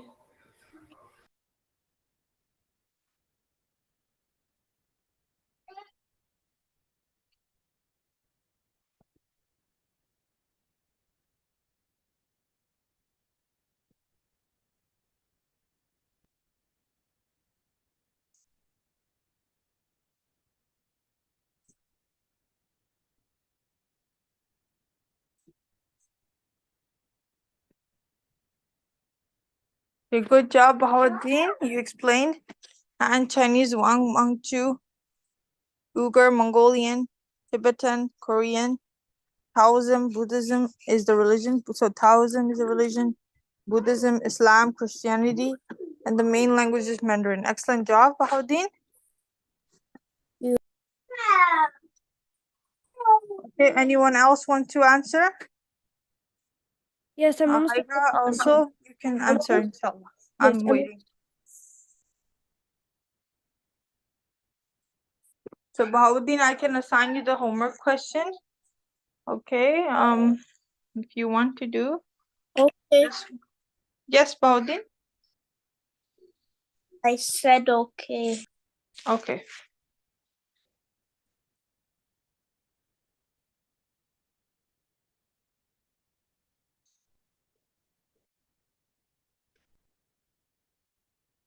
Okay, this is the homework question. For everyone else, if you want to answer, you can also answer the homework question once you're done.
Great job, Bahauddin. Bahauddin has also answered, and Haika also answered the first question. Jazakallah. The main Chinese ethnic group Haika answered in China is Han Chinese. The official language Mandarin Chinese. The main religion of Buddhism are Buddhism, Taoism, and Confucianism. Although many Chinese people practice a mix of these. Good job, Haika. Excellent job. And Bahauddin also answered the second question, which was what are the 5 autonomous regions based on in China? Where are they located? So Bahauddin answered Guangxi, Inner Mongolia, Ningxia, Tibet, and Xinjiang. Most of the autonomous regions are in northwest or in the north or west China. Good, excellent. Yes, that's what we learned. Okay, so Haika, you can also answer the second question since you're done the first. Okay. So I posted the second question. Please answer that one as well.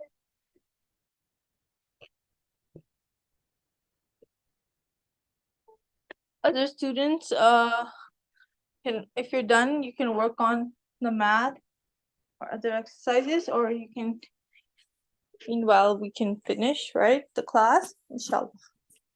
And then we can go on the break.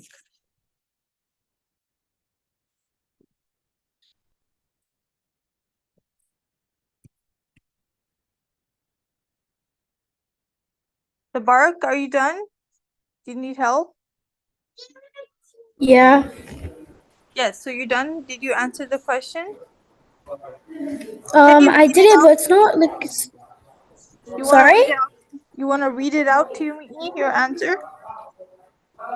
No, what's it called? Like, I'm trying to do it, but I don't understand that one. So like it's saying, like, I don't know where to Okay, put so the I will answer or send whatever. you the answers. You know how the students write the answers, okay? So let me Okay. send it to you. Okay. So the question number 1, the answer Okay. is, this is the answer, okay? Tabarak? Okay. And Okay. try Yeah, I saw it. answering question number 2 now, okay, by yourself. Okay. I'm gonna go to it. So question number 2 says, oh, this one. Okay, it says some places have really snowfall just about every year, and they're like maybe getting like a little slow. I don't understand like the science thingy, like the things like I don't understand them.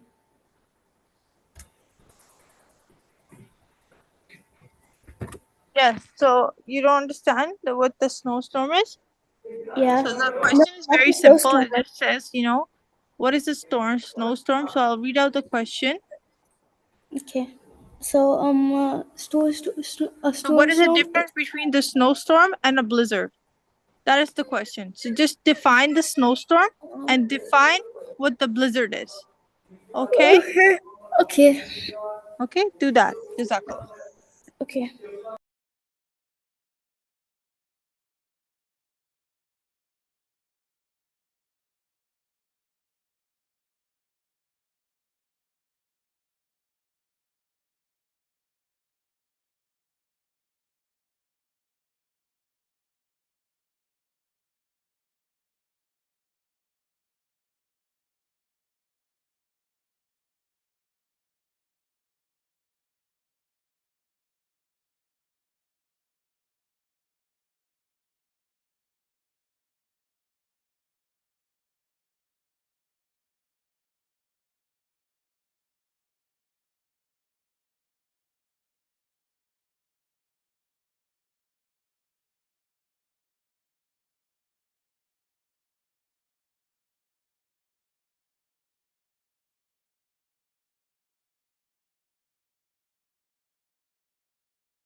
Teacher, I posted my answer.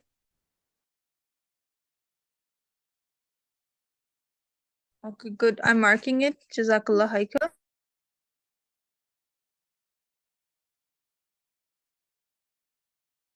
So Haika answered the 5 autonomous regions are in China based on ethnicity. They are Guangxi, located in southern China, Inner Mongolia, located in North China.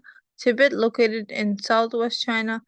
4. Xinjiang, located in northwest China. And Ningxia, located in north central China. Excellent job, Haika. Very good, mashallah. So Haika and Bahauddin, very good. Mashallah, keep up the hard work. And Tabarak, do you need help again or you're trying? I'm trying to do it. Yes, do your best. Try to answer as much as you can. Maybe one line is even fine. Just Okay. define a storm. It's what is a storm? A snowstorm. So it's Okay. when the wind, right? Okay, 1 second. Yeah, I'm doing it. Wait, I just like for the. Do I write the questions in the chat, or is there somewhere in the app that I have to write them? No, just send it in the chat. Type it in the chat, okay? Okay. And send Is it it to me. break? Send it to me. Yes. Don't. Yes. Send me your answer. Okay.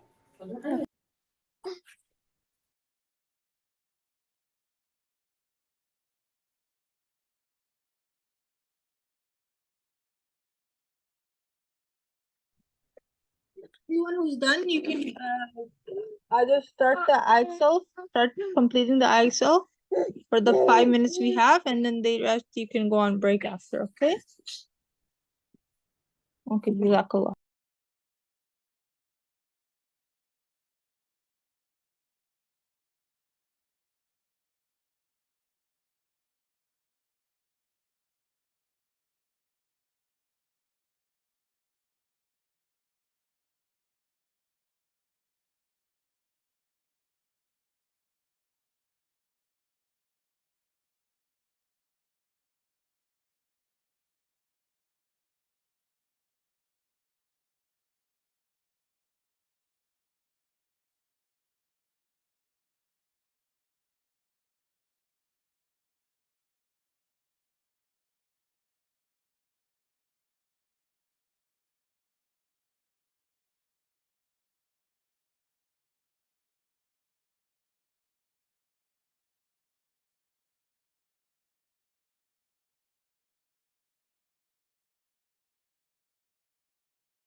अस्सलाम वालेकुम वरहमतुल्लाहि वबरकातुहू।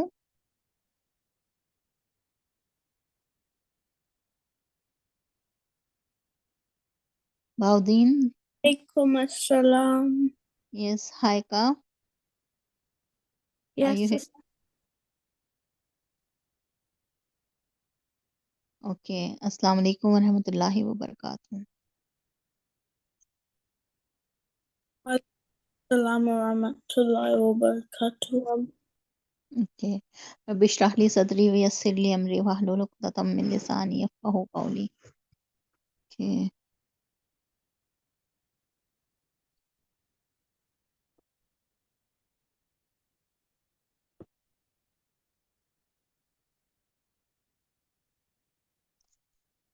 Just a minute.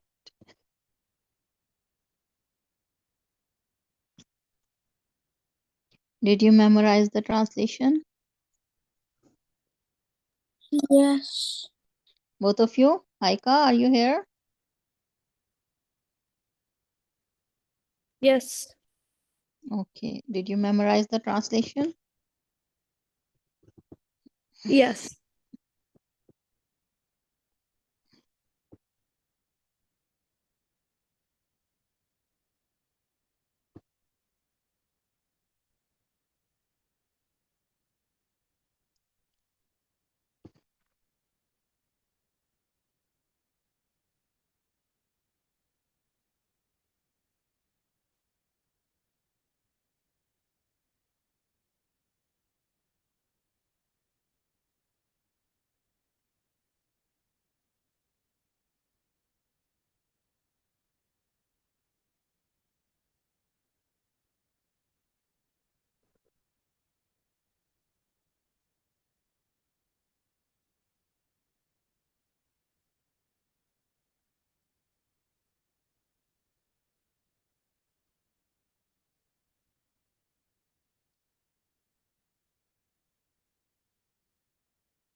Okay, Surah Ghashiyah. Did we do the starting or I think middle? We did middle from ayah which to which till the end. From middle to till the end? Yes. Okay. Okay, tell me La tasma'u fiha laghiya. Thee shall not hear therein vain talk. Okay, fiha ainun jariya. Haqa. Therein a spring running, therein Okay. fountains rise high. Okay, fiha sururum marfu'a. Therein will be thrones raised high, Okay, wa akwabum mawdu'a. Haqa. Cushions in rows, carpet out, Wa namariqu masfufa. and cushions set in rows, Okay. Wa zarabiyyu mabthusa.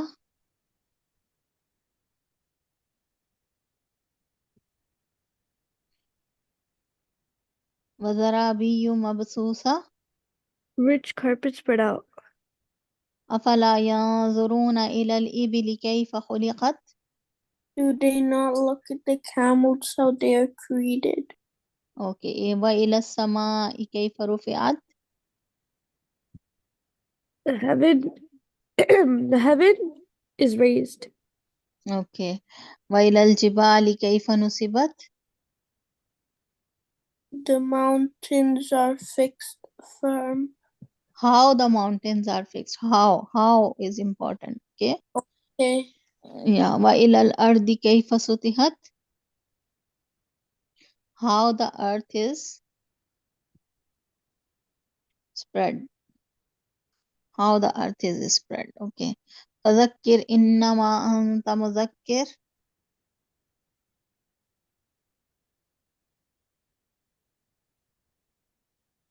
Remind. فذكر remind. So remind you only one who reminds. فذكر إنما أنت مذكر لست عليهم بمسيطر.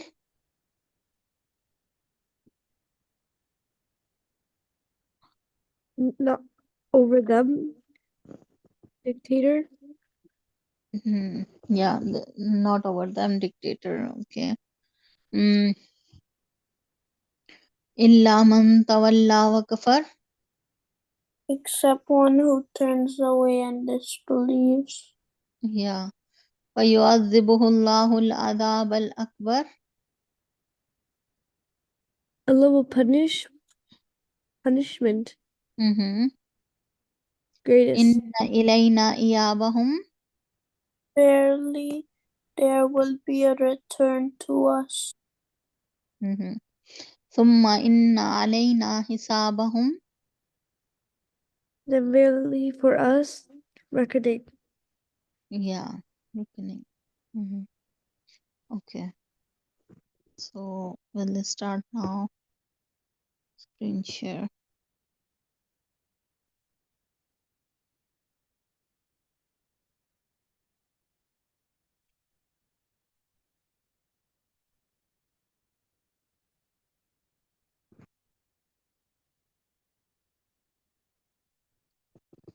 Okay, just Surah Fajr. Can you read Haika? Amal Fajr. Okay. أعوذ بالله من الشيطان الرجيم بسم الله الرحمن الرحيم والفجر Fajr. والفجر. Not Fajr. There is no fatha on Jim. So you will say Wal Fajr. Jim is Sakin and Ra is Sakin. Jim Sakin, Ra Sakin. Wal Fajr. والفجر والليال Ashr. عشر. Sheen is Sakin and Ra is Sakin. Okay. Walayalin Ashr. Okay. وش صاف Walayalin Ashr. وليال عشر والشفع والوتر. والشفيع والشفع والوتر. والوتر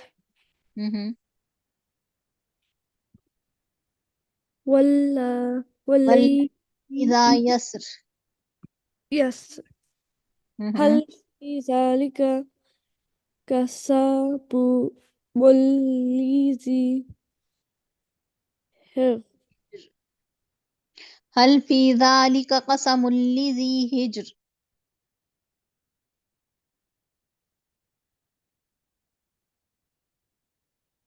إرام ذات ألم تر كيف فعل ربك بعاد.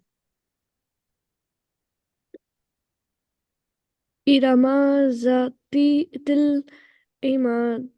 إرم ذات العماد. إماد التي لم يخلق يخلق مثلها في في البلاد. البلاد وثمود وثمود الذين الذين جابوا جابوا الصخر بالواد. واد أو ذي أو أو أوتاد وفرعون ذي الأوتاد.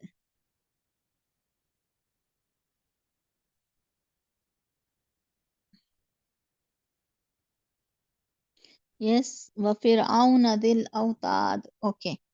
MashaAllah, Tabarakallah. Bismillahir Rahmanir Rahim. Okay, well, Fajr means what? Yes. Baudin. Well, Fajr means by the dawn, by the dawn. Walayalin Ashir. and by the 10 nights. Which are the 10 nights? These 10 nights. The 10 nights of Zulhajjah. Washaf'i wal Watr. By the even and the odd, Okay. Wallayli idha yasr. and by the night when it departs. هل في ذلك قسم لذي هجر. Is there in them an oath for those men of understanding? Okay. ألم تر كيف فعل ربك بعاد. How did you not see our Lord dealt with Ad, إرم ذات العماد.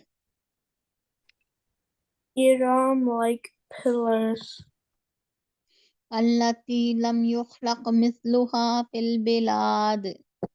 which were not created the like of them in the land? مهم. وثمود الذين جابوا الصخر بالواد. And with Tamud who hewed out rocks in the valley, مهم. Okay.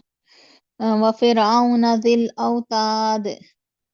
and with Pharaoh's possessor of the stakes. Okay, so this is your homework. You can memorize it right now. Try to memorize it, okay? Okay. I will give you time.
Okay.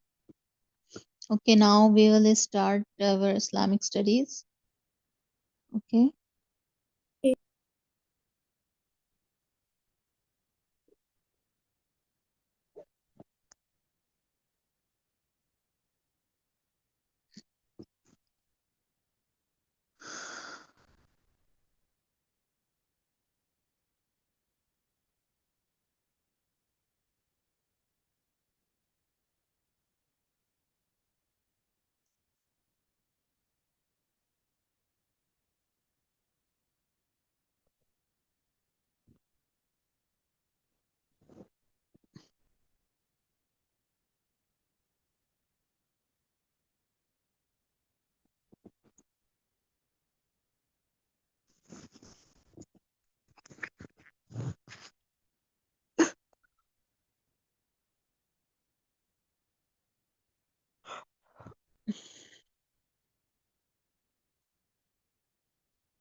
Which lesson we did? Did we do Now this? we didn't Prophets of Allah we didn't do. We didn't do prophets of Allah. We did the attributes of Allah, yes. Then prophets of Allah. Today the lesson is prophets of Allah. Who will read it? Yes, Haika, can you read it? Can you read? Okay, just give me 1 sec.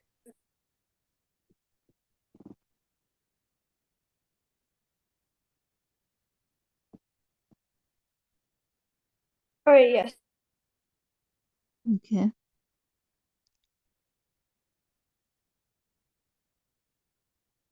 Oneness of Allah, Tawheed. The most important and basic belief about Allah is Islam, is Tawheed. The oneness of Allah. Belief in Allah is the foundation of Islam. It is the bedrock of the Muslim's faith. Allah is one unique. He is the all-powerful, the sustainer of entire universe.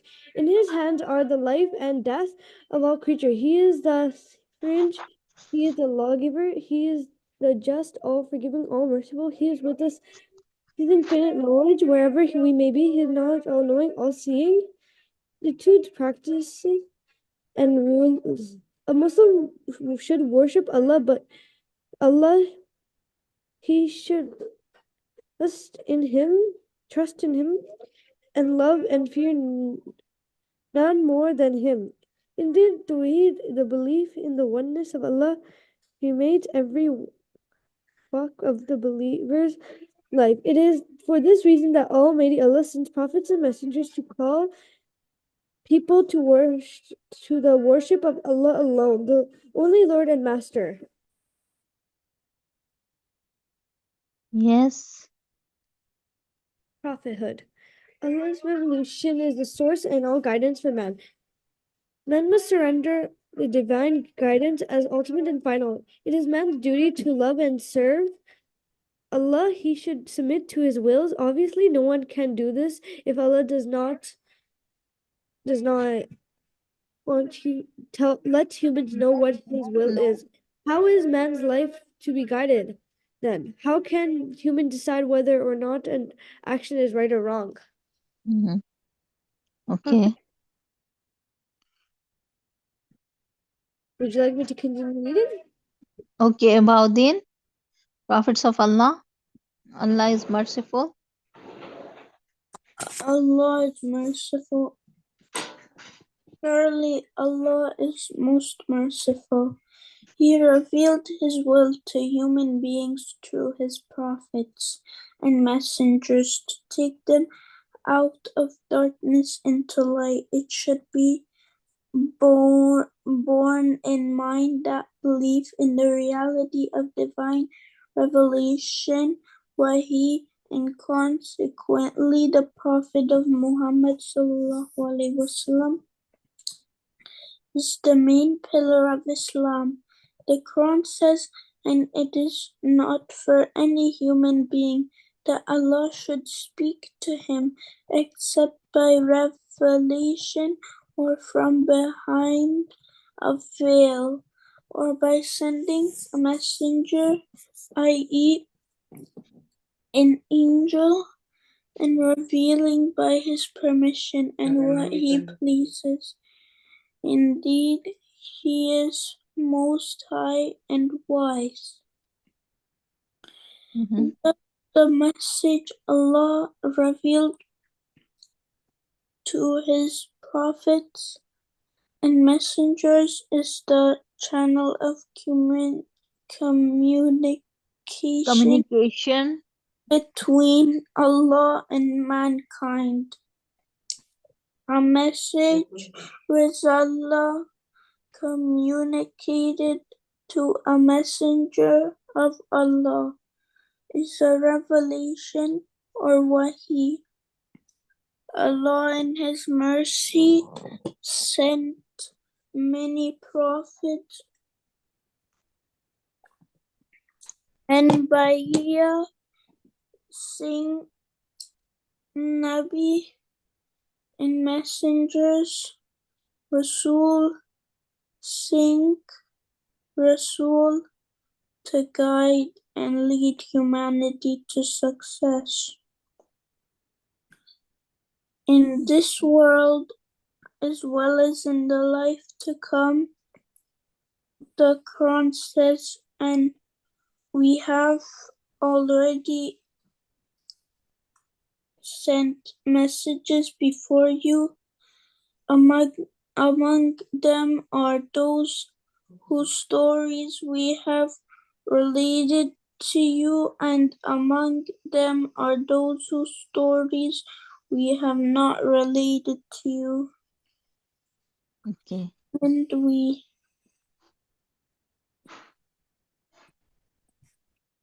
We sent messengers about whom we have revealed the stories to you before the messengers about whom we did not reveal the stories to you. Yes, the Quran also states that he sent a messenger to every people, and for every uh, uh, every nation is a messenger.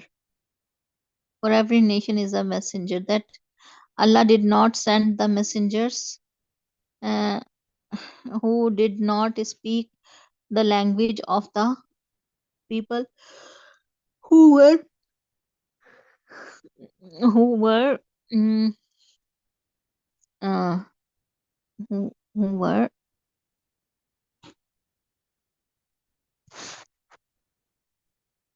uh, who were in, what is this word, entrusted to him. Okay. And we did not send a messenger except with the language of the people, in order that he may make the messenger clear to them, message clear to them. The hadith tell us that from the first people, Adam alayhi salam, down to Allah's messenger Muhammad sallallahu alaihi wasallam, Allah sent one, 124 124,000 prophets, of whom 313 received new commands or book. Okay.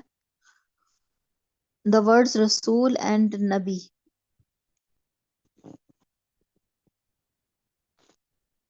The Quran uses the word Rasul and Nabi to refer to the prophets and messengers.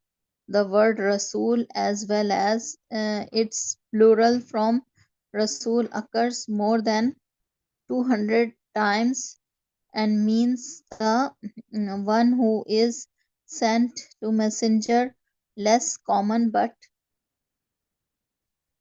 frequent is the word Nabi, which means someone who brings news and occurs about 50 times in the Quran. The word Nabi in the Quran, however, does not mean one who gives news about the future, but rather one who gives news from Allah. He comes from Allah to warn against evil and to give good news to mankind. Thus, the words giver of good news, Bashir, and warner, Nazir, frequently appears in Quran. Rasul means messenger, one sent by Allah to mankind. Although this word is sometimes used to refer to the angels of revelation, Jibril alayhi salam, whom Allah sent to his prophets and messengers. In fact, Muslim scholars have made a distinction between the two words, saying that a Nabi means a messenger without a law, Sharia, and without a book revealed to him, while a Rasul means one with a law and a revealed book. Thus, we can also define the difference further. Every Rasul is a Nabi, but no, not every Nabi is a Rasul. The Quran clearly and firmly demands of the believers to believe in all the prophets and messengers and the books revealed to them without making a distinction among them. The Quran mentions books revealed to Ibrahim alayhi salam and specifies the Torah, the Zabur of Daud, and Injil, and the Quran as revealed books. Adam alayhi salam was the first of the prophets, and others: Nuh, Hud, Saleh, Ibrahim, Yaqub, Yusuf, Musa, Daud, Sulaiman, Isa, and Muhammad sallallahu alaihi wasallam, peace be upon him, were all human beings chosen by Allah and were uh, given the same message, that Allah is one and that He alone is to be worshipped. Prophet sallallahu alaihi wasallam. Allah refers to all these prophets as Muslims because all of them followed the right path and were his true and faithful servants to whose will they submitted in all the affairs of their life. Every Muslim is required to believe in all the prophets of Allah and respect them. Rejection of one of them is like rejection of all of them. In fact, rejection of one is enough to take one outside of the folds of Islam. Rejection of one is enough to throw someone outside the folds of Islam.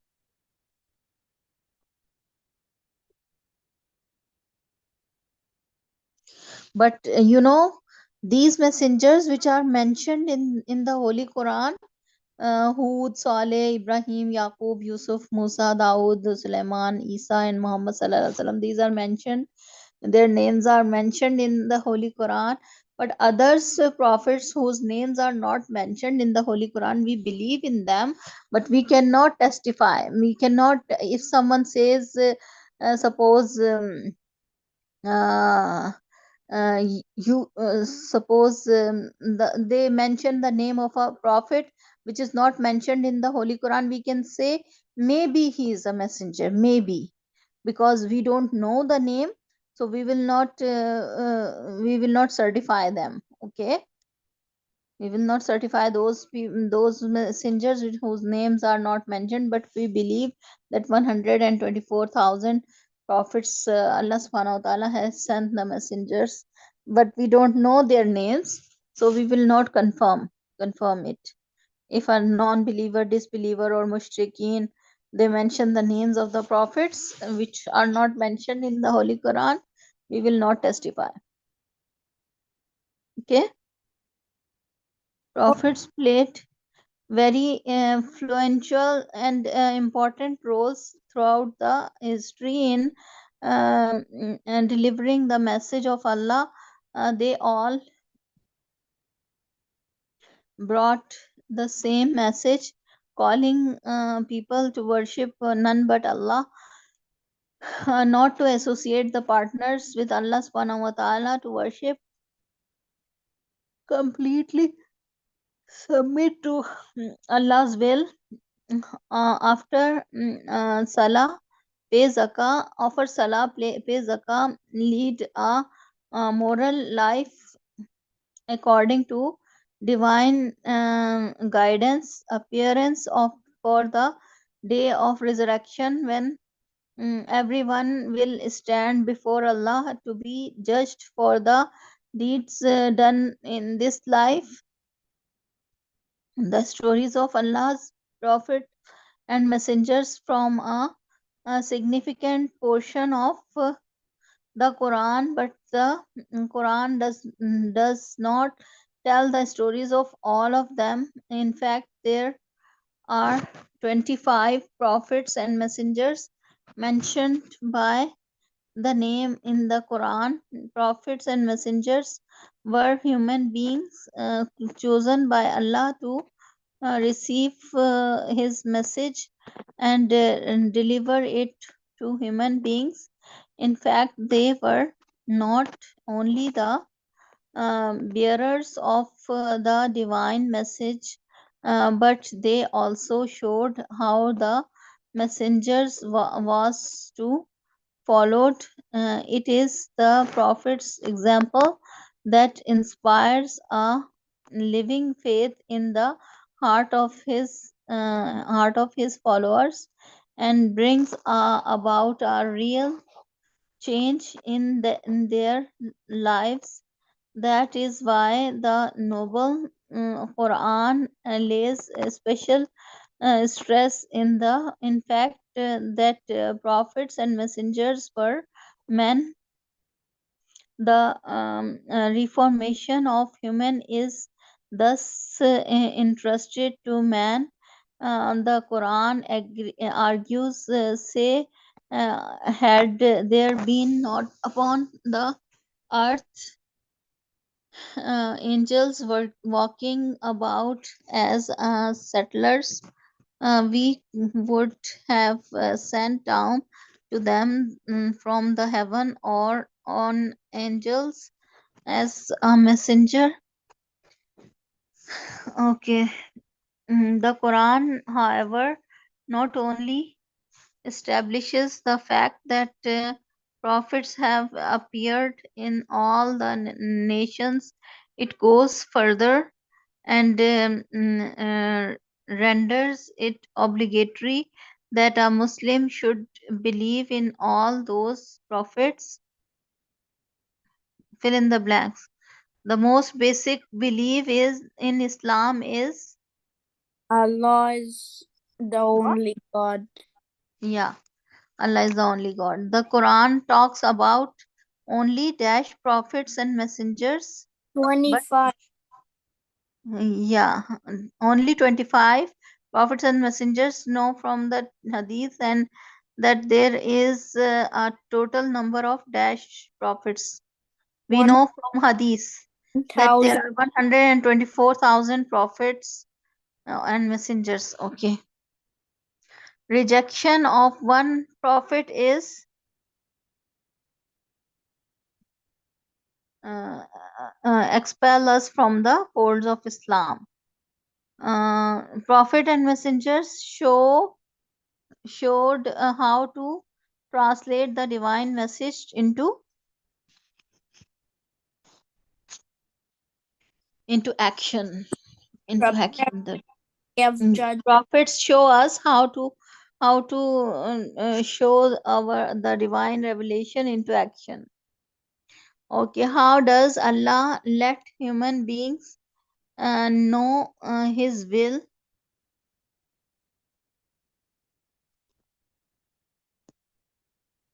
How does Allah let human beings know His will?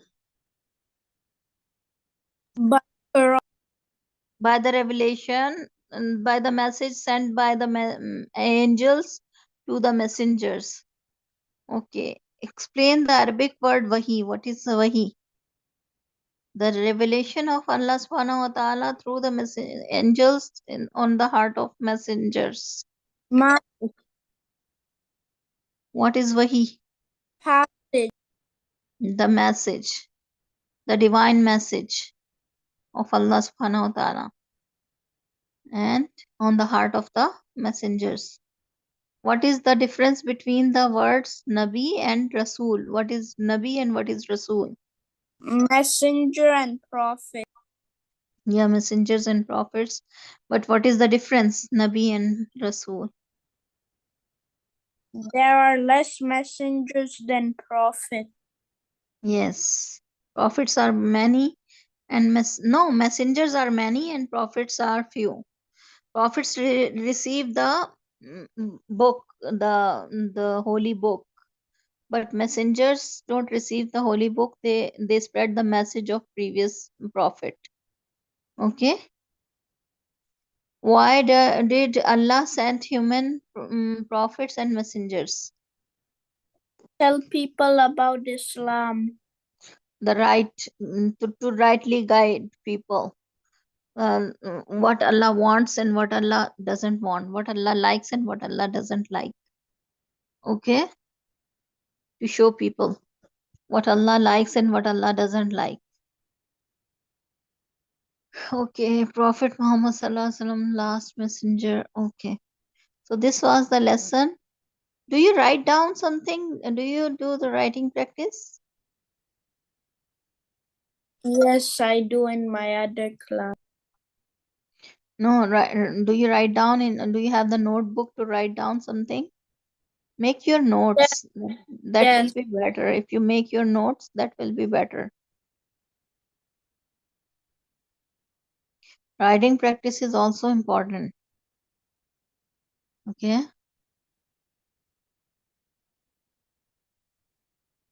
My mom usually gives me something to write, so I do that. Okay. Okay. When she asks you to write something, then you do it. Yes, Okay. Good. I do in Arabic also and English as Arabic, Urdu, and English. well. Not Urdu, Farsi. Only Arabic and English. Hmm? Yes, Okay. my language is Dari, not Urdu. Okay. Okay.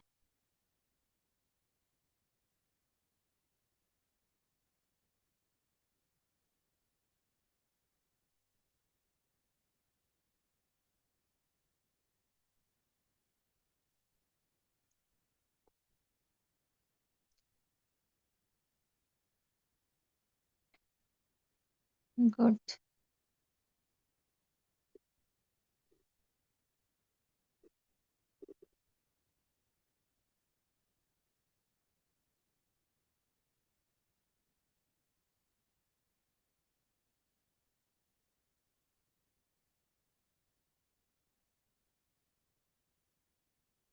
I am learning Arabic from Duolingo.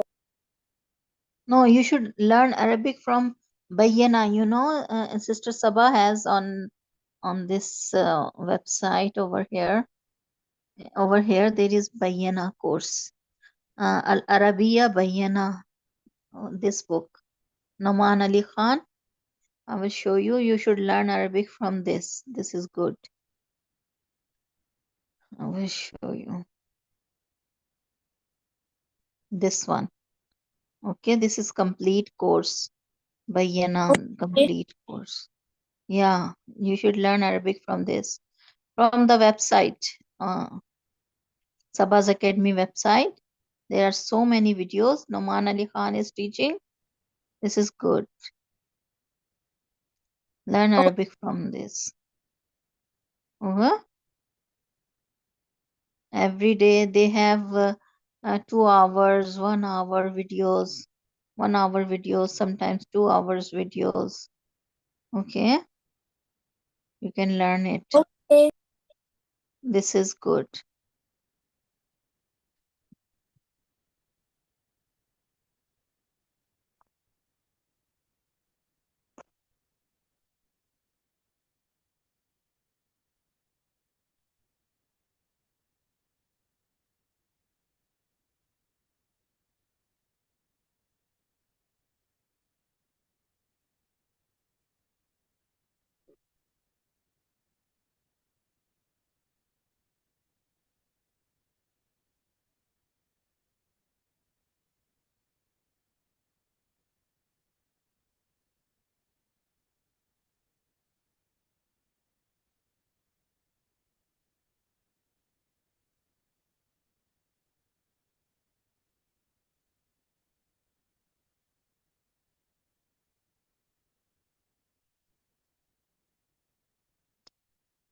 Okay.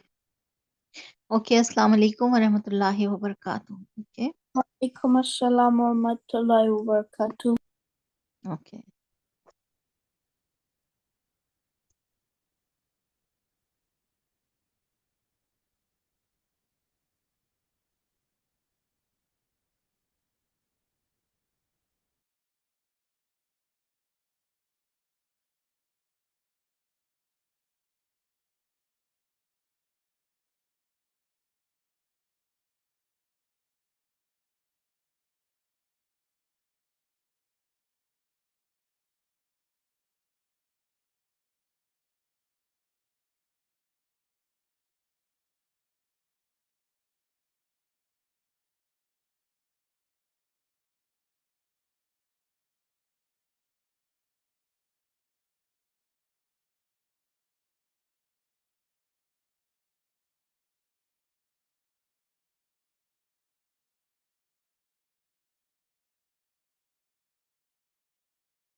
Assalamualaikum warahmatullahi wabarakatuh. Waalaikumsalam. Okay, so Awais, Umaima, Abdullah, Naila, Walaikum Assalam. Barak, and Aya. You are there. Okay, so we are Naila, Umaima, are you there? Okay, Awais, you will be first, inshallah. Auzubillahi minash shaitanir rajim. Bismillahir rahmanir rahim. زدني علما رب اشرح لي صدري ويسر لي أمري واحلل عقدة من لساني يفقهوا قولي. So your lesson is page number 26 Okay. and 9.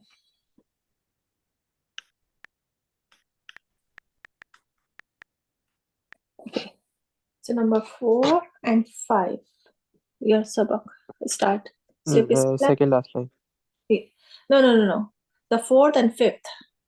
Lesson 19. Okay. After this. يؤتون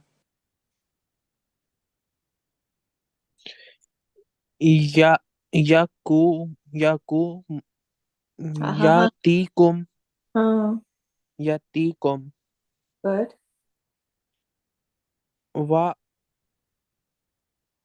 wamra wam No.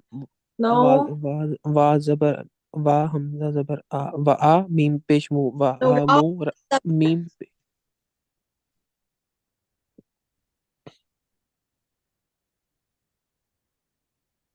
Read it again, Awais. wa hamza zabar wa mim pesh ra No. mur wa amur wa amur. Next one. Okay. Ya No. ta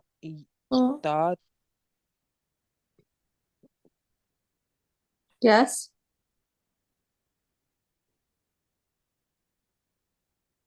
okay. Ya tazibat ta Elizabeth ta hamza zabar tazeti tati ya ha zer mim ya ti ta ti ya him No. Ta'tihim. ta'ati What? After stop? ta'tihim Hmm. ta'tihim Hmm.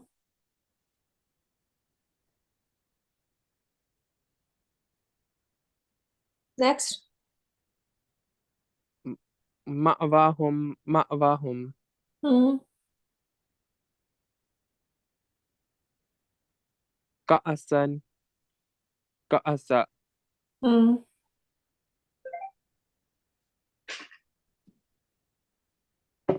yab yab yab yab Ya'ba. yaba yab Hmm. Hmm.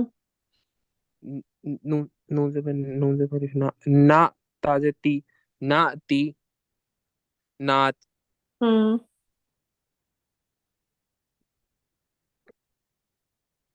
Hmm. Next.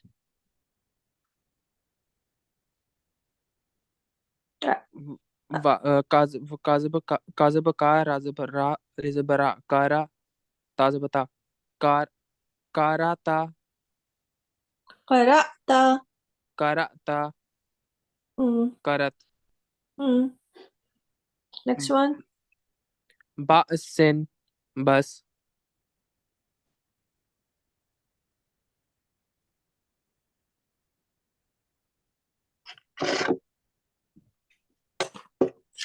ma'kulin makul.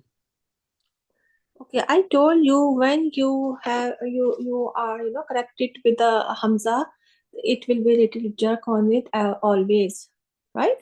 Like mim hamza fatah ma, ba hamza fatah ba, ra hamza fatah ra, na hamza fatah na. But you didn't do this. Ma'kulin, ma'kul. Because you didn't revise, Awais. That's the problem. You know how to read, but you didn't revise. You just closed yesterday and you just open now and you start reading. So it's not going to be work like that. You have to practice. You need to practice. Mm-hmm. Okay. Now this fahuzuhu Fakuzuhu wama wama nahakum. namakum. Look at this line and read. فخذوه وما نهاكم عنه فانتهوا. Even you guys, you don't follow me correctly. Even the screen is open and I am saying even that. فخذوه Fakhuzuhu wama wama nahakum nahakum anhu. anhum. See, where is this? Where is? Anhu Fantahu. fantahu. What is? Wa is Qala qala Ibrahimu Ibrahimu li abihi li abihi azara. azara Azar. azar. So this is your lesson, okay? If you, wherever you stuck, just spell. You know Okay. how to spelling, right? Yes. So just this is last two line of this page, and please, I am telling you again, practice, practice, and practice. Okay? Okay. Abdullah, are you there? Yes. Okay. So your lesson is page 19, third line. Okay.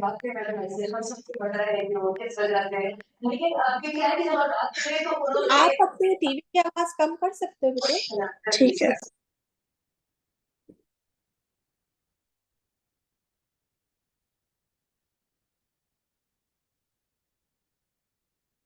चलिए read करिए.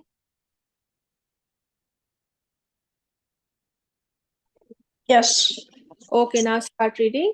Your lesson is page number 19 and the third line. Okay. Start. Bismillah. أعوذ بالله من الشيطان الرجيم بسم الله الرحمن الرحيم. قاف زبر قو سين زبر No, سا it's زبر سا قو سا Hmm. را زبر را قو سارا قو سار. Good. Next one. لام وا زبر لو ميم زبر ما لو ما ها زبر ها لو ما ها. No, it's not ha. What is this? تا زبر تا لو ما تا لو ما. Good. Very good. Next one. ميم واو زبر مو تا زدي موتي ها زبر ها موتيها موتي No. موتيها. Good. Next one. نون واو زبر نو ميم دو بش من نوم نوم. Next one. ها واو زبر هو نون ألف دو زبر نان No. نن Yes. هانن Haunan. هونن Hmm. هون No. هونا. So why you don't do it by first time? Sorry, You I have, just got confused a bit. yes, I want to so just remove your confusion. Okay, clear your confusion. What now? Tell me what you have confusion. Your confusion. Huh? If there is a two fatha, it will be a stop after long, right? Okay. If there is a ta after stop, it will be ha. If there is a hurufe madda like alif, waw, ya, it will be remain same. If there is a Okay.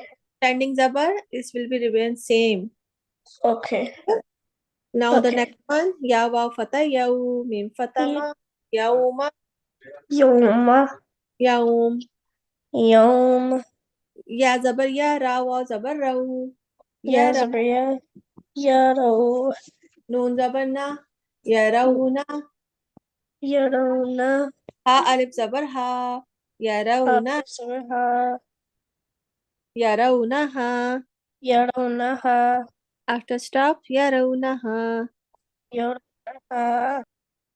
Next one, ya, waw, fatha, yau, Ya Tayo. mim, fatama, yauma, Ya hamza zir i, Zeri. yauma i, zal to zir zin, Zidin. zin, Zin. yauma izin, Is yauma is, Yo. autadan, Otanan. أوتادا Otanan. أوتادا autada. Otanan.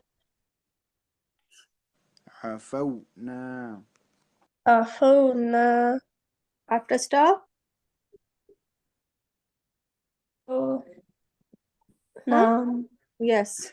So this fourth line is your lesson, and please, I am telling you, I'm requesting you, keep reading now 7 to 9 times, and then before tomorrow, before class, you just read, you just practice, okay?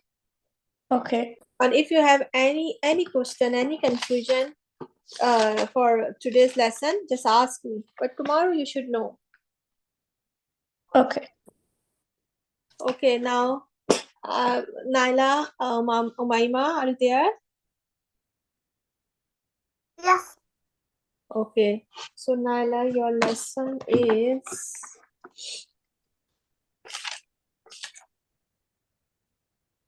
case 27.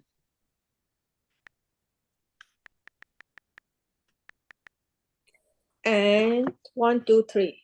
Read. أعوذ بالله من الشيطان الرجيم. بسم الله الرحمن الرحيم.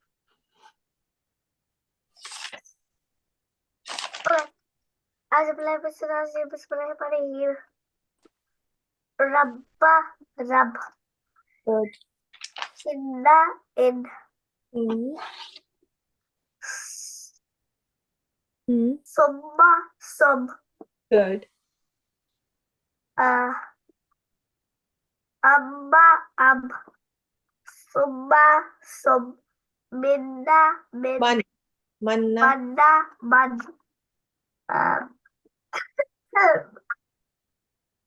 Mm.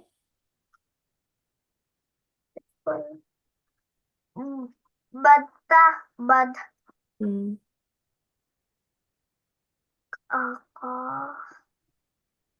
Of, lab. Double. Kolla, kol. Mm. Had, hajja, hajj. Mm. Inda, in. Anna. Adda, ad. Tabba, tab. Zadda, zad. Mm. Sabba, sab. Bib, bib. Bibba, bib. Mm. Ayya, ay.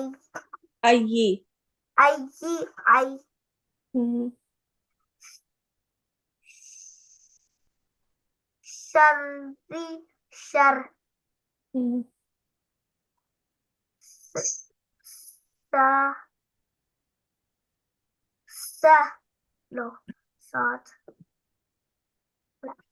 Sal, sali, sal.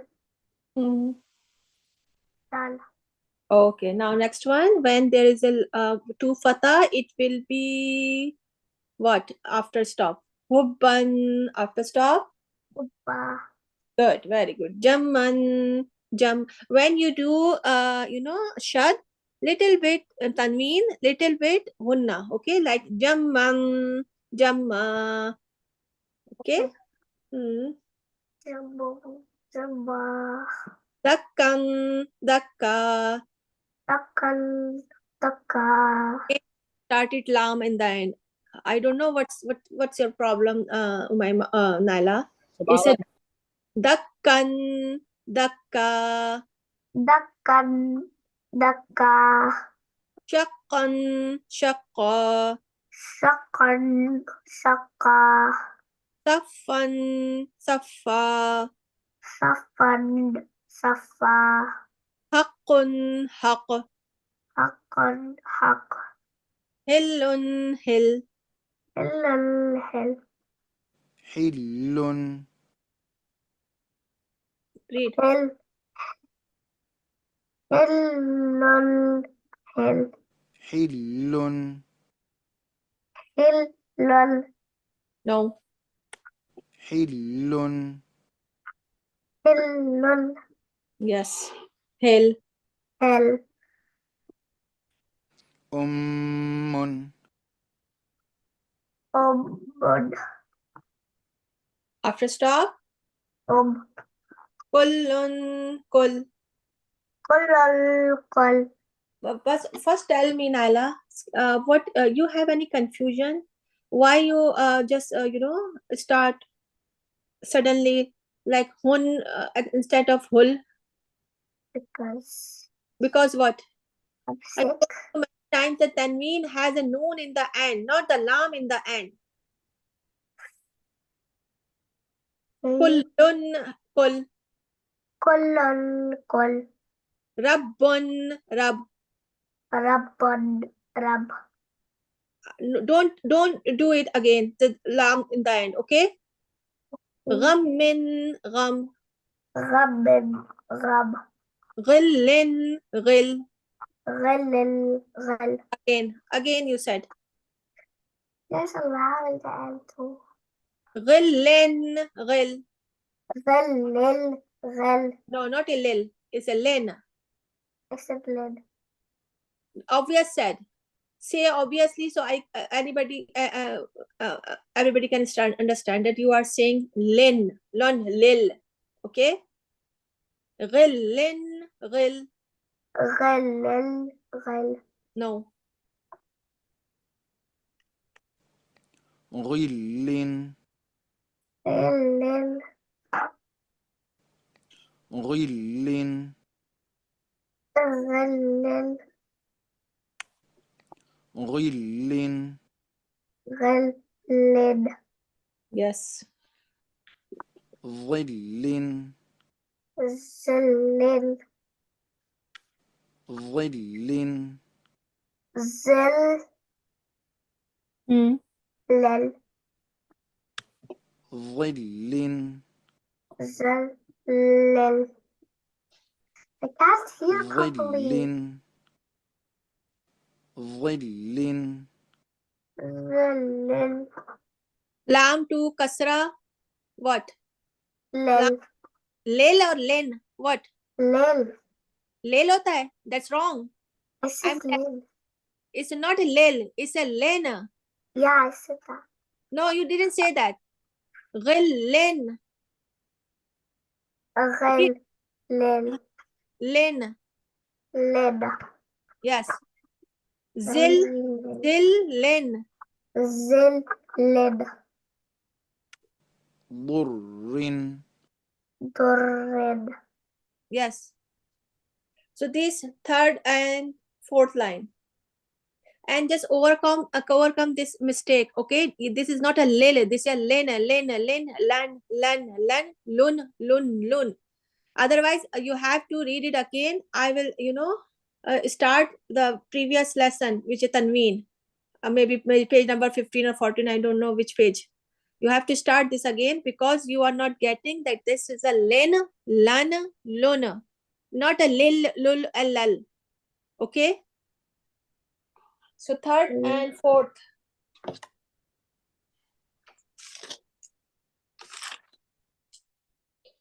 So 1, 2, 3. Fourth and fifth line are your lesson. Umaima, are you there?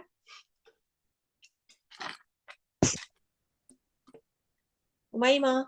Yes. Okay, so page number 24, line 3 and 4. Start third and fourth line. Bismillah. Bismillahirrahmanirrahim. Hmm. Anta. Hmm. Ant. Hmm. Lasta. Last. Hmm. Bachu. Bach. No, butter. Su. No. Bachu. No.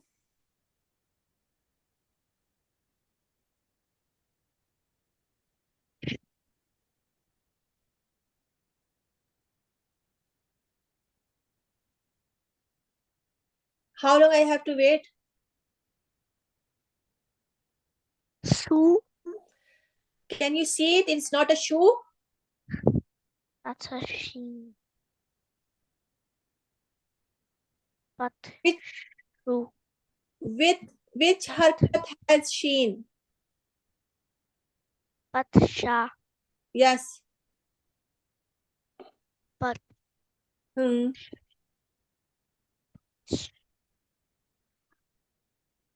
By. Do. No. By.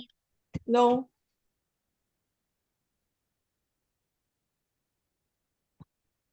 Ba. Do. Hmm. Ba. Hmm. Next one.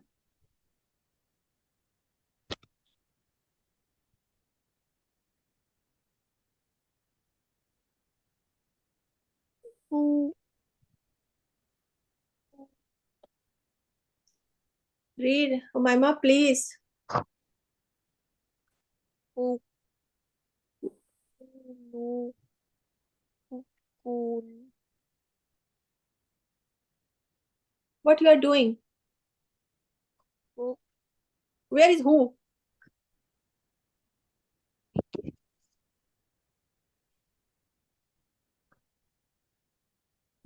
Okay, so that's it. Umaima, page number. I don't have much time. Okay, I have a lot of students. And what is the after this? بعد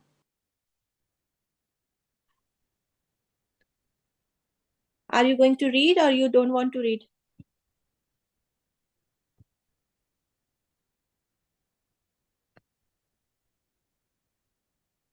بعد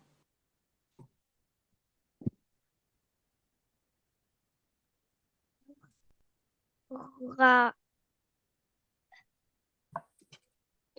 Do. Ra. Ra. Okay, anybody is there?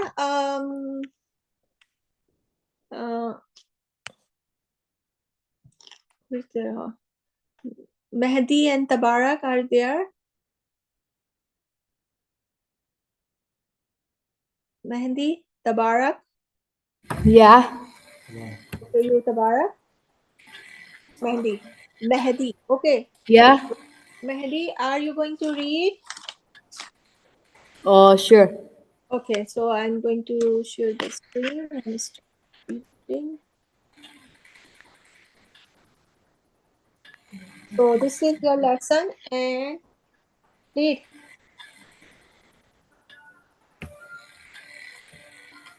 Start reading, please.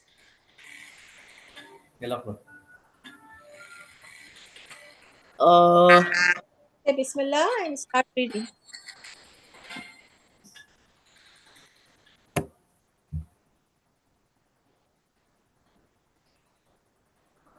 Mehdi, how long I have to wait for you? Just start reading.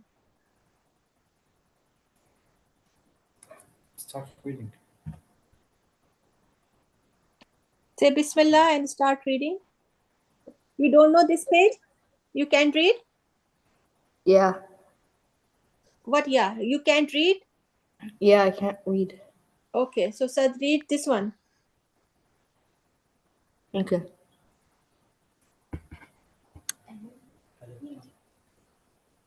أعوذ بالله. Alif, ba, ta, tha, Mhm. Hmm? ha, No, no, ha, no, no. No, no, no, no. Sa, after Sa? What is after Sa? jim, jim. Sa. Yes. Ha, ha, dal, dal, ra, za, sin, shin, sad, Yes. dad, No. Swad, after Swad. Sod. Sod. Then after Swad, vad, Doad. Okay. Next. Lord. Next. You don't know? Okay. You have to read it by yourself. ta, Okay. No. This is To. To. Read To. Read it, please. To. I don't know. Repeat after me. To.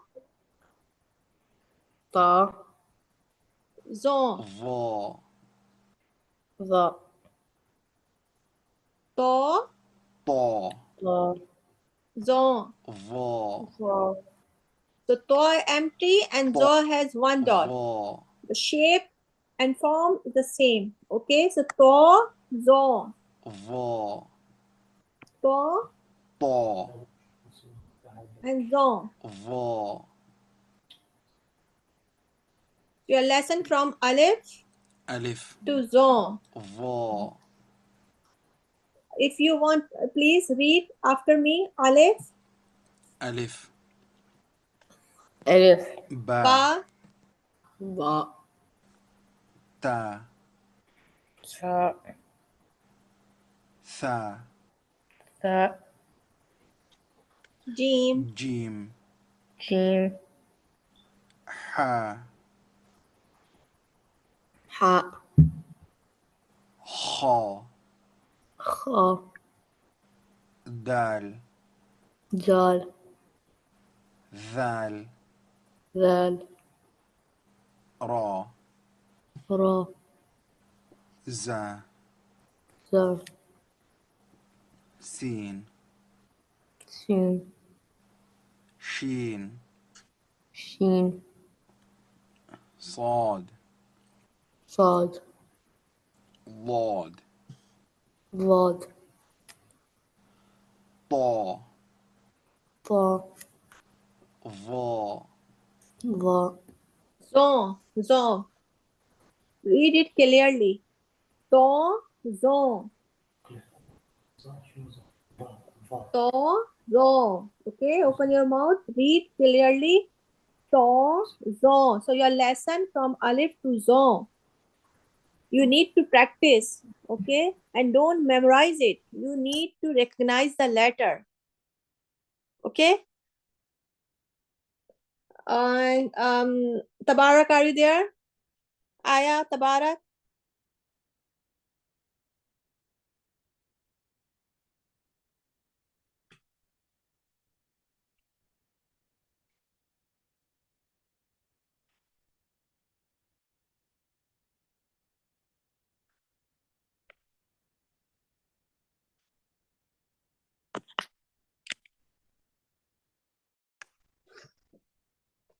Okay, so everybody, you just open your mic and just read, practice 5 minutes. And if you have any question, any problem, you can ask me for today's lesson. So please revise only for 3-4 minutes.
It was a big, big world.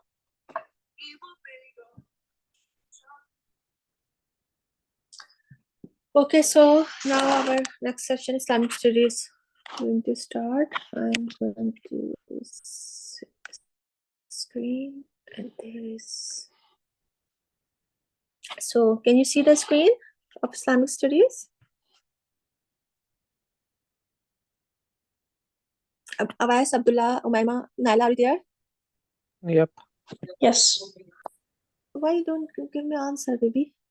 Okay, start now. Today we are going Yes. to read chapter 15, which is cleanliness. To just start. Abdullah, you read.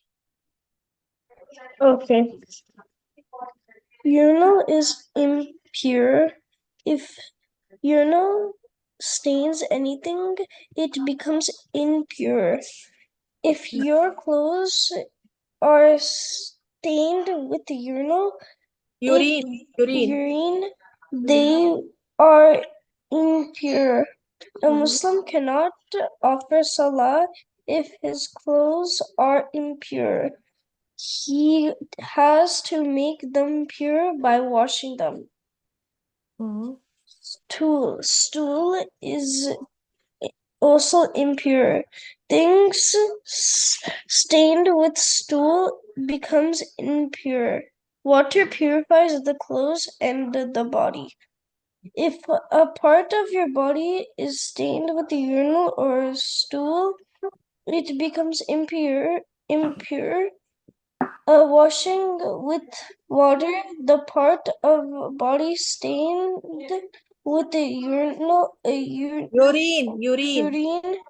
or stool makes it pure. Remember, cleanness is a part of faith. Okay, so this is the about the cleanliness. Cleanliness means the purity and the park. Okay, neat. So urine is everybody know urine is impure, right? Urine and stool are impure when right when it becomes if your clothes are stained with them, they are impure.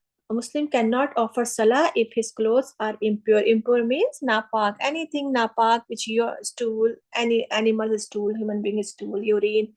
Okay, these all are impure. He has to make them pure by washing them. Until we wash them, we cannot offer salah with the impure clothes or impure body. Okay, stool is also impure. Things stained with the stool become impure. Water purifies the clothes and the body. See the importance of water. Water can purifies the clothes, the bodies, and anything. If a part of your body is stained with urine or stool, it becomes impure. Washing with water, the part of the body stained with urine or stool makes it impure. So remember, cleanliness is a part of it. Yesterday I told you the cleanliness and the purity, is the half deen. It's a part of deen. Okay, we will do the exercise quickly. So maintain two things that are impure.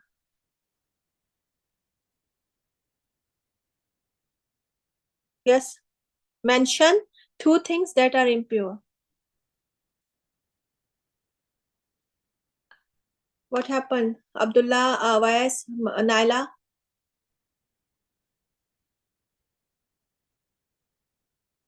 I will close the class. If you Yes. mention two things that are impure. We just read. You were not here? You were listening? I was. So why are you thinking so much? This is two things. Just hurry up.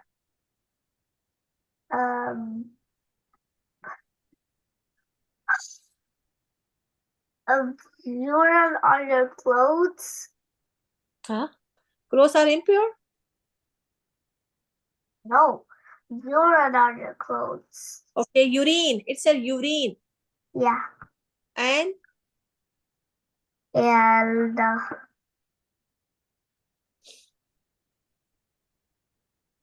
you, Awais, where are you? I'm here. So why you are not answering? Mention two things that are impure. First is urine. And And second is salt water. What is it? No. What's that? Wait, I think I know. What? Stool. Yes. Okay, I will tell the principal that you have to, open the camera so I can see you what you are doing. You are in on seat or not. So I should know because I am, announce your calling you again and again, and you don't reply. So it has to be fixed. What makes impure things pure?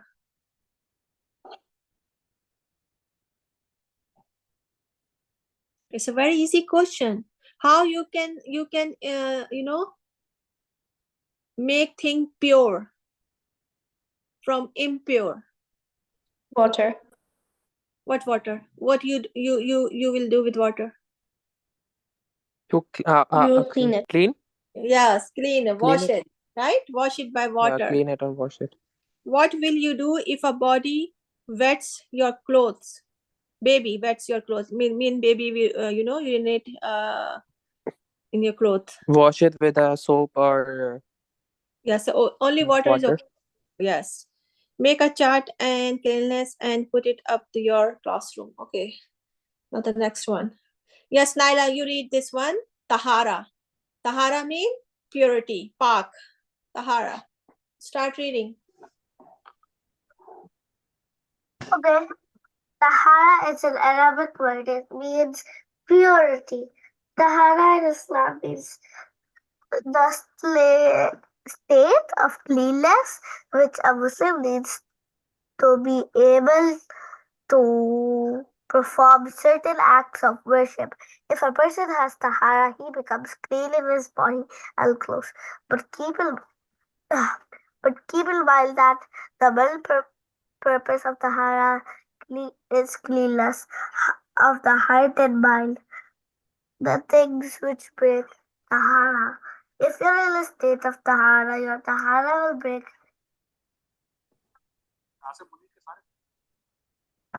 Okay, keep Your reading. tahara will break if any of the following things happen to you are called al-hadiyat, al-astaghar, or the minor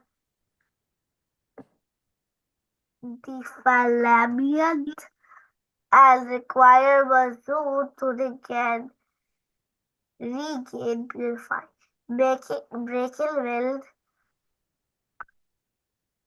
passing stool, passing neural deep sleep. A Muslim cannot offer salah if he is in state of purifying tahara.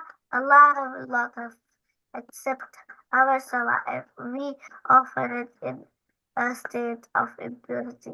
Remember, if any of the things mentioned above, al-hadayat, al-astaghar, happens to any one of us, we are not allowed to perform salah. We must regain the proper state of tahara. Tahara may be regained by making wuzu, taimun, or gust, a complete bath. You will learn about these in detail later on, inshallah. Yes, keep reading. Okay. Okay, yes, you're done. So this is about tahara. So Awais, read please. Okay, sure. Tahara is an Arabic word. It means purity. Tahara is in Islam means that state of cleanness which Muslims need to be able to perform certain acts of worship. Hmm. Uh, if a person has tahara, he becomes clean in his body and clothes. But keep in mind that the main purpose of tahara is cleanness of a heart and mind. These things will break tahara. If you are in the state of tahara, tahara will break it. If any things happens to you, they will call al dihad al asghar, or the uh, inner defilement, and the required wudu to Mm-hmm. regain purity, breaking wind, passing urine, passing stool, and deep sleep. Muslims cannot offer salah if he is not in a state of purity, tahara. Allah will not accept our salah if we offer it in a state of impurity. Remember, if any of things are mentioned above, al hidat and al asgir happens to any one of us, we are not allowed to perform salah. We must regain the proper state of tahara.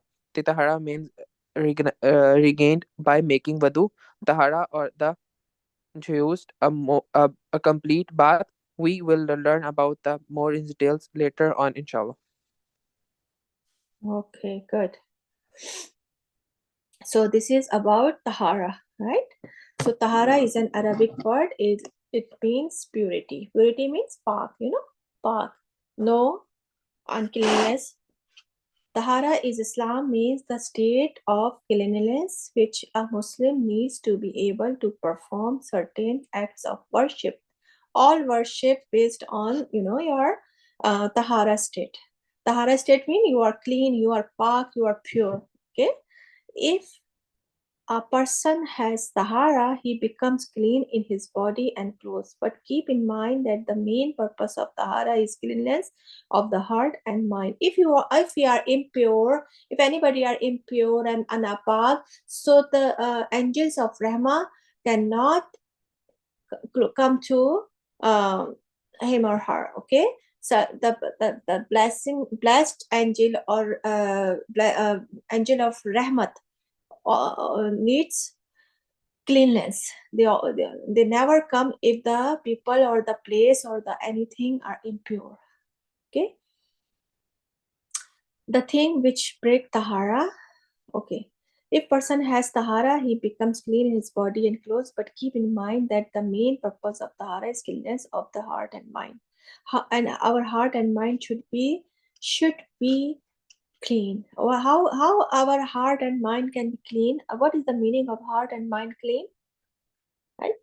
So no evil thoughts, no evil things, no these things. Our heart and mind should be clean and should be packed with these thoughts and with these things. The things which break tahara, if you are in a state of tahara, your tahara will break if any of the following things happen to you. They are called al-hada, al-asghar, or the minor defilement, and require wuzu to regain purity. Breaking wind, passing a stool, passing urine, deep sleep. Okay, many people, a lot of people know that if breaking wind or passing stool and passing urine, it breaks our wuzu. But a lot of people doesn't know that if we go to deep sleep, our wuzu will break. Okay, you knew it, Himla, Yes, huh? yes, I Naila? know. You knew it that if you go to deep sleep, you have to make wuzu. Yeah. Yes. So a Muslim cannot offer salah if he is not in a state of purity. Tahara, Allah will not accept our salah if we offer it in state of impurity. Also, we have to do wuzu before salah, before reading Quran Majid, before touching Quran Majid. Remember, if any of the things mentioned above happens to any one of us, we are not allowed to perform salah. We must regain the proper state of tahara. Tahara may be regained by making wuzu, tayammum, or ghusl, a complete bath. You will learn about these in detail on inshallah. So these you don't understand, yeah, right? That if we are not in tahara state, we cannot do what? Ibadah, right? Worship. So the condition of worship is we have to be in tahara state, in clean state. We have to be clean. Understand?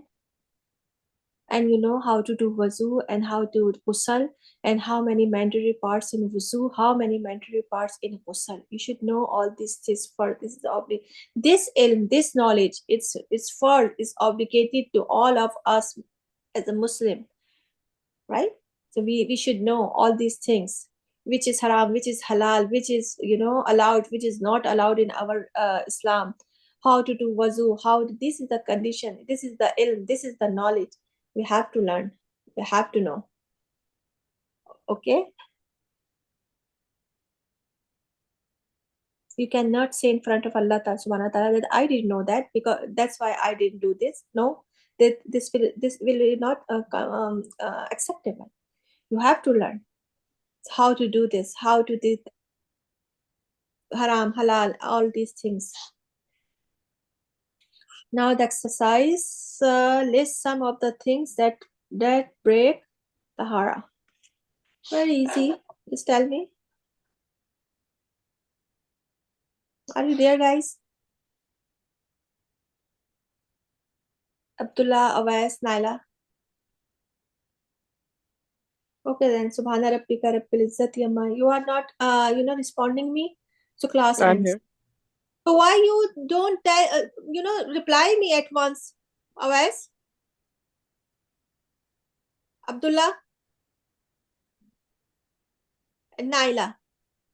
There's something that can break the hara. What's wrong with you? Yes. Where were you? Why you guys don't reply me at once? Uh, No, it has to be fixed. No, it's not going to be work that I am saying and I am teaching and you are not replying. You are not you always just quiet. I'm not going to calling you again and again and again.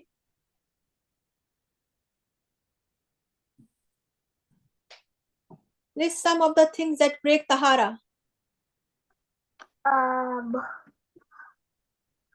Deep sleep. Okay, and otherwise? Deep sleep and then passing stool. Okay, and you, Abdullah, are you there? See, no reply. Okay, so and other thing Abdullah which said, breaks, I will be back. which Abdullah is not here. salah breaks In tahara. Other things? passing urine. Okay, yes, and this. Okay, now explain the meaning of tahara. What does the tahara mean? We Tahara means just ghusl, yeah. like a kind of ghusl. Tahara means Like you have to be clean. pure, clean, without Yep. any Yeah. impurity, physical, right? And explain. Okay, so fill in the blanks. Tahara is the cleanness of. You Body. can this and you can search here. Cleanness of body and clothes. Yes. Body and clothes. Clothes, yep. Tahara may be regained by making wuzu. Wuzu. Ghusl. Ghusl means bath, right? Or if you don't have water, you can also do tayammum. Tayammum means when we don't have water on certain distance, we can use the sand. Or if you are sick, you can use water. You can use the tayammum, right? You can do the tayammum. So three things regained by making wuzu, ghusl, or tayammum. A Muslim cannot offer his if he is not pure. What Muslim cannot do without cleanliness? Perform namaz. Yes, Salah. Salah, Yep. yes. Next is the wuzu. Inshallah, we will do that tomorrow. Then wuzu, and then how to perform wuzu. This is the very important part. You should know what is the steps of wuzu. What is the conditions of wuzu, right?